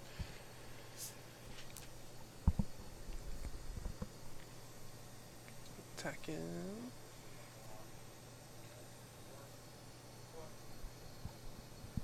Alright. Yep. Alright. There's another bird. Unfortunate second bird. So, I guess for Connor, this is a swing in. Force Alex to block with one of the birds. Yep. And then I'm not passing no step. Go to my second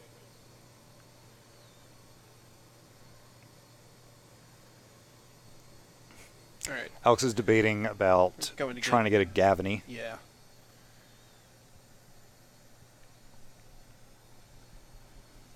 Can't get them enough here. I'm using them. Okay. So Alex is deciding now to put counters on all his creatures. Yep. And Connor's going to Reflector Mage what I assume is the birds. Yep. Alright, so Connor has back 4 blockers for Alex's 5 creatures.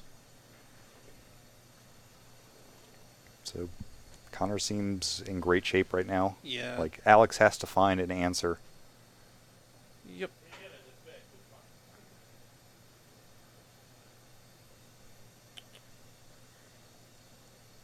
Yeah, I don't know how many outs there are here for Alex. Doesn't look good. Path, Coco. Like we even mentioned, like he does have a Coco. Yeah. That Alex doesn't really have many ways to deal with creatures in the air. Yep. Folly attacks. Oh, so yeah, he's going to have to activate Night. Ugh, this feels real bad. Yeah. Do you like doing this here, or do you No. like waiting till Connor's? Yes. Okay. Big time. I mean, now, of course, he could have brought in the Kitchen Finks. Hmm. And that would give him another turn. Yeah, but this still feel like... I don't know. Feels awkward. Hmm. Oh, that's the other thing. Yeah, you could hit Corsair and he has multiple land drops off of Zuza. So actually, no, this is smart. Okay. That's fair. It's 2 birds. Yes, I would like more chump blockers. Wow. Just... Actually, wow. Is that a Phantasmal image? I thought that was No, it's the Thalia. Okay. Good timing. Yeah. This is rough. My God. Got rewarded. Will Alex play the second birds that he can now play? Find out next time on Dragon. There he is. Yep. Well, he also gets to add counters Oh boy. and keep swinging in. Yeah. It'll be a 4 with the 2 buffs. Yeah, I do not like double blocking no, here. No. We just have to chump. That's all we can do. Yeah. Because if Alex is choosing to just jam in with something large, Uh-huh. like he has to jam in with just the 1 for the exalted triggers. Yep. Otherwise, he has to spread his guys, and they're not going to be nearly as big. Yep. Also, Connor can just get blown out right here. No, Connor won't get blown out by the Gavany because Alex still has to keep the creatures back. Oh, that felt so bad. Yeah. I did not like that. All right. Uh, Good. That you're. Ugh.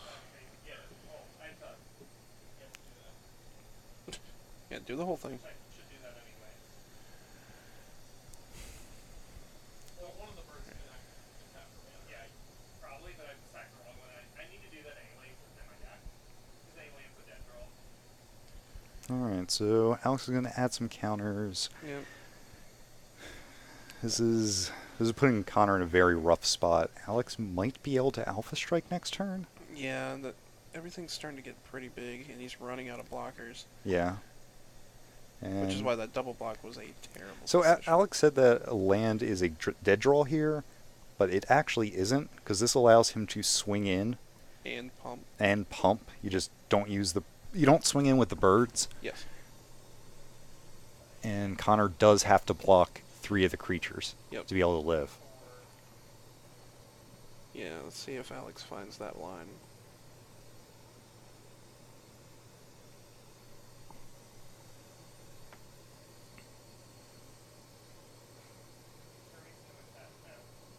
He did not find that line. No, he did not.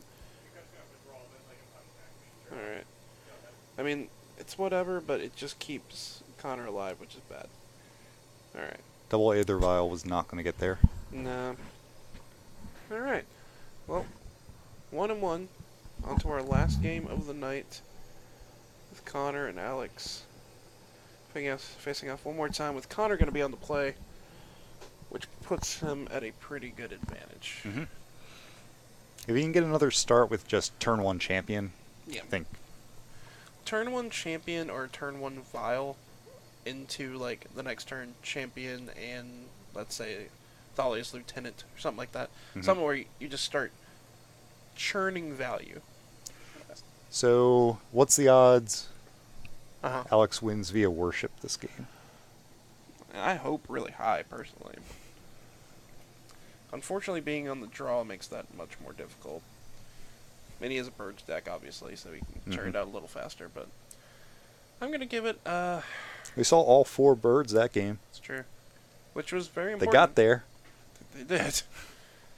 I'm going to give him 30% odds that he wins with worship. It's pretty high, but I want to see it happen. 2% is what the chat says. That's actual probability. Right. That's We're talking about Alex luck here. Right. Which, of course, means that he both will and won't Mhm. win with worship, because he will have worship, be able to win, and then scoop because he thought he was dead. Schrodinger's worship.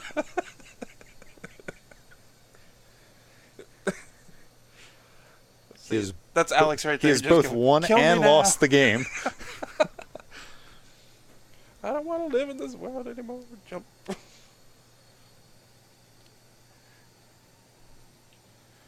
Believe in the What we got? ideal, not the idol. Alright. Do our players have lands and spells? Let's find out. Alright. Got that vial start from Connor. Potentially good. We've got Noble on Alex's side. You know, both decks are doing what they're supposed to, so that's good. Mm-hmm. Meddling Mage. Alright, naming Knight of the Reliquary. Smart choice. As he very easily could be churning that out next turn. Mm-hmm. It looks like next turn Connor's going to be able to put out a 2-drop, drop a 2-drop with Vial, and play the other Vial. Or if he chooses, he can put out the Reflector Mage right this turn to bounce the Courser. Mm. This is an interesting turn. There's a lot of value to having the second Vial. Having 1 on 2 and 1 on 3. Actually, oh, he didn't hit another land drop. Okay. Okay. No, I like this. That's a very clutch move by Connor. Yeah. Because alternatively, if he did hit that other land drop, Mm-hmm. he was going to be able to Static Caster to deal with the Noble Hierarch. Gotcha. Yeah, that, So he's going to have to wait till next turn to do that. yeah, which is still fine, but it definitely would have been a lot But don't better. worry, Alex has the other Collected Company. Hot diggity. Yep.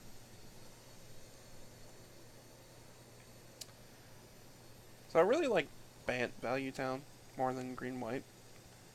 Having the Reflector Mages Mm-hmm. for especially with humans being a thing. Because, like, just being able to hit the freebooter right now, getting that back, like, But it's that's just an uncommon. it's just an uncommon. They didn't even test it. Didn't even test it. Good draft card. Yeah.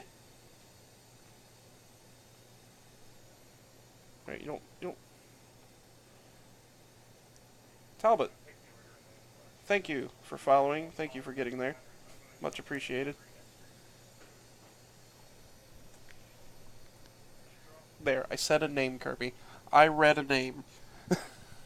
Don't hate your name. I'm out of here. I'm leaving. All right. Back over to Connor's side. He's going to Reflector Mage one of the coursers back to Alex's hand. We also got a Staticaster. Let's get that bird out of there. That Sick of that bird. pesky bird.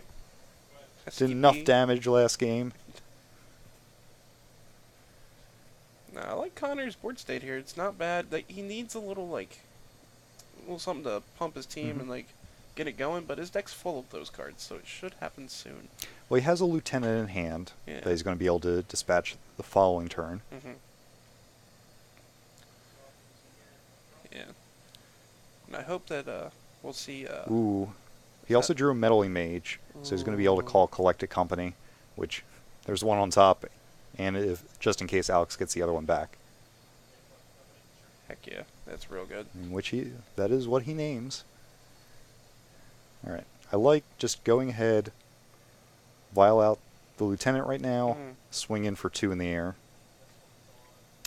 Yeah, there's no need to really go crazy here. Also, do you just go ahead and getting rid of that Noble Hierarch on our turn? Just why? Why let you have it? Is it Staticaster's not doing a whole lot else, right? Oh no, we're just gonna get aggressive. What's going on with the Staticaster? Is he attacking with it? Yes? Question. Like, That's, that is extremely revealing of what he's doing. Yeah. And he's losing the opportunity to just get rid of the noble. Yeah, which I feel is just so much better. Okay. Yeah, I don't agree with that play, but here we are. Like, what are you going to Yeah. snipe with the Staticaster that you wouldn't anyways? It has 1 power. Yeah. Yeah, I just wanted to get rid of that noble. It's a blocker, it's great mana, it's doing stuff, whatever. Mhm. Get it out of there. Nobody wants it. Alright.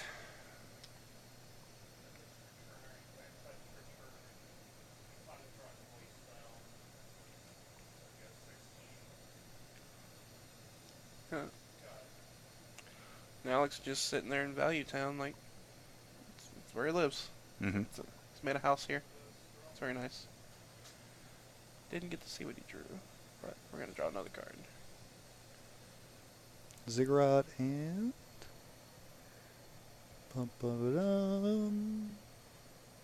No, we don't get to see. No, that's cool. No, That's private information. That's That's his fair. hand. that's fair.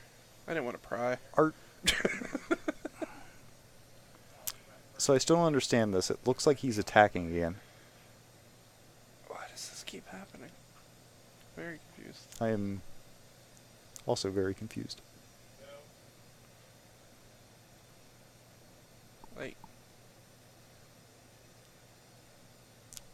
Okay. Yep. Is he just doing it just trying to get chip damage in because he's gaining so much life off the coursers? Even that feels bad. I'm trying to think of his reasoning with attacking with an Isn't Staticaster. Oh, it feels so weird to say that has happened today. I gotta just assume it has defender. You know, It doesn't need to attack. I almost looked it up. I thought it did. It's I thought that was just a wall. Just a person standing on a wall shooting a gun. It's a person in a wall. It's Soren. It Meanwhile, on on Innistrad, just angry wall sword. No, it's got flash and haste. That's it. Okay. And it's a wizard. It's important. all right. So, Connor, we're not going to attack with the Staticaster. Oh, come on.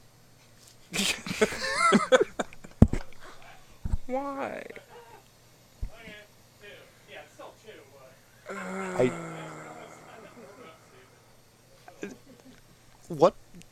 what did he think it was? I don't. I think he said he thought he had fun. Oh, he Oh, he thought thought it had flying. it does not. It does not have We- flying. Can confirm, does not fly. Not bird. The news in today is Staticaster not a bird. Not bird. Extra, extra. Locals baffled. I thought he could fly. Oh, it's getting... It's a bird. No, you idiot. It's a bird. It's a plane. It was never either of those. It's a person with some weird technology. Just a guy trying to go to work. He got to finally shoot the Noble Hierarch after 3 years. He's been working on it for a while. What? What? All right. So Alex does Path to Exile the meddling mage that was on Collect a Company. Sure. So he's finally going to be able to collect a company. Oh man, another bird. Birds. Birds. Birds. Fantastic. Wonderful. Birds. Another bird. Birds for days. Did we draw anything? Please, you Well, know, technically, the game says he does have to draw something. that's fair. So the odds are getting higher and higher that So Alex didn't wins with block. worship, by the way. The longer this game goes, the I more know. likely it is to happen. Yeah.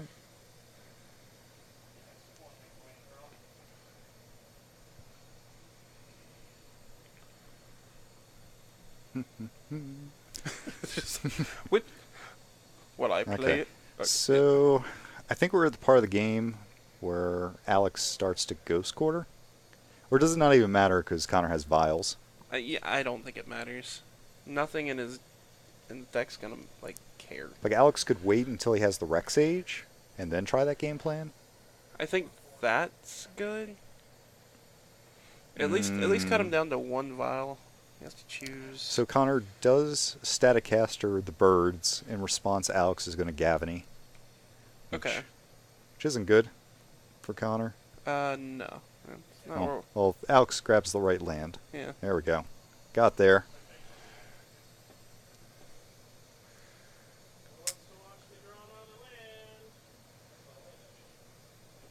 Alright, so we have a Mantis Rider. We also have a lot of dice on a lot of creatures. Yeah, which is way more relevant than a single Mantis Rider, willing to say. Let's attack him for 4. There we go. Get him.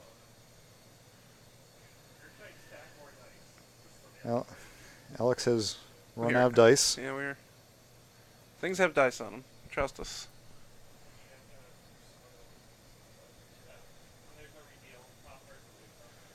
Also surprised Alex didn't just go ahead and Path to Exile. I guess his thought process is, hey, I can just Gavany the next turn, double block with birds. Yeah. We could also just path the freebooter, get back our Collect a company. collected company. Just Yeah, that go also to seems town. fine. But then again, now we have Azusa, Excavator, Courser, the whole package. Night of the Rock Warriors over there hanging out, having a good time. Mm-hmm. This is the point of the game where Connor can't win. There's a good chance we outvalue Connor way too quickly. Also, I feel like Alex should have got back Horizon Canopy twice just to draw some cards. Yes. Okay. And on that, Connor. Yeah, skips Connor's scooping it up. And that is all for tonight. Yep, that is the end of our stream. Thank you all for coming out. Mm-hmm. Enjoyed all this magic with us. We had some interesting decks tonight. Unfortunately, we didn't get to see more from Enduring Ideal. That was the I was one. sad about that. Yeah, hopefully, Some unfortunate draws. I'd like to see us have it again. Mhm. That can be quite enjoyable to watch. But right after this, we're gonna have another Replay? Replay. Yep. So if you missed the first half of the stream, just stick around. We'll be streaming it again. Other than that, we will be back next Tuesday, Mhm. 7:30. Yep. We'll be trying to figure out what we want to play. Yeah. I think Legacy might be a good idea. That's yeah. So don't hold us to that. But We'll be back with Magic of some sort. Yes. We're not going to switch over to like Yu-Gi-Oh or anything. Yeah, don't don't- worry. It's all good. And that'd be a good April Fool's. When's that gonna fall? Another Tuesday? I don't know, but I won't be here for it if it does. I'll tell you that. Oh, so you have to play with nothing but invocations and trap cards. Excellent. Mm.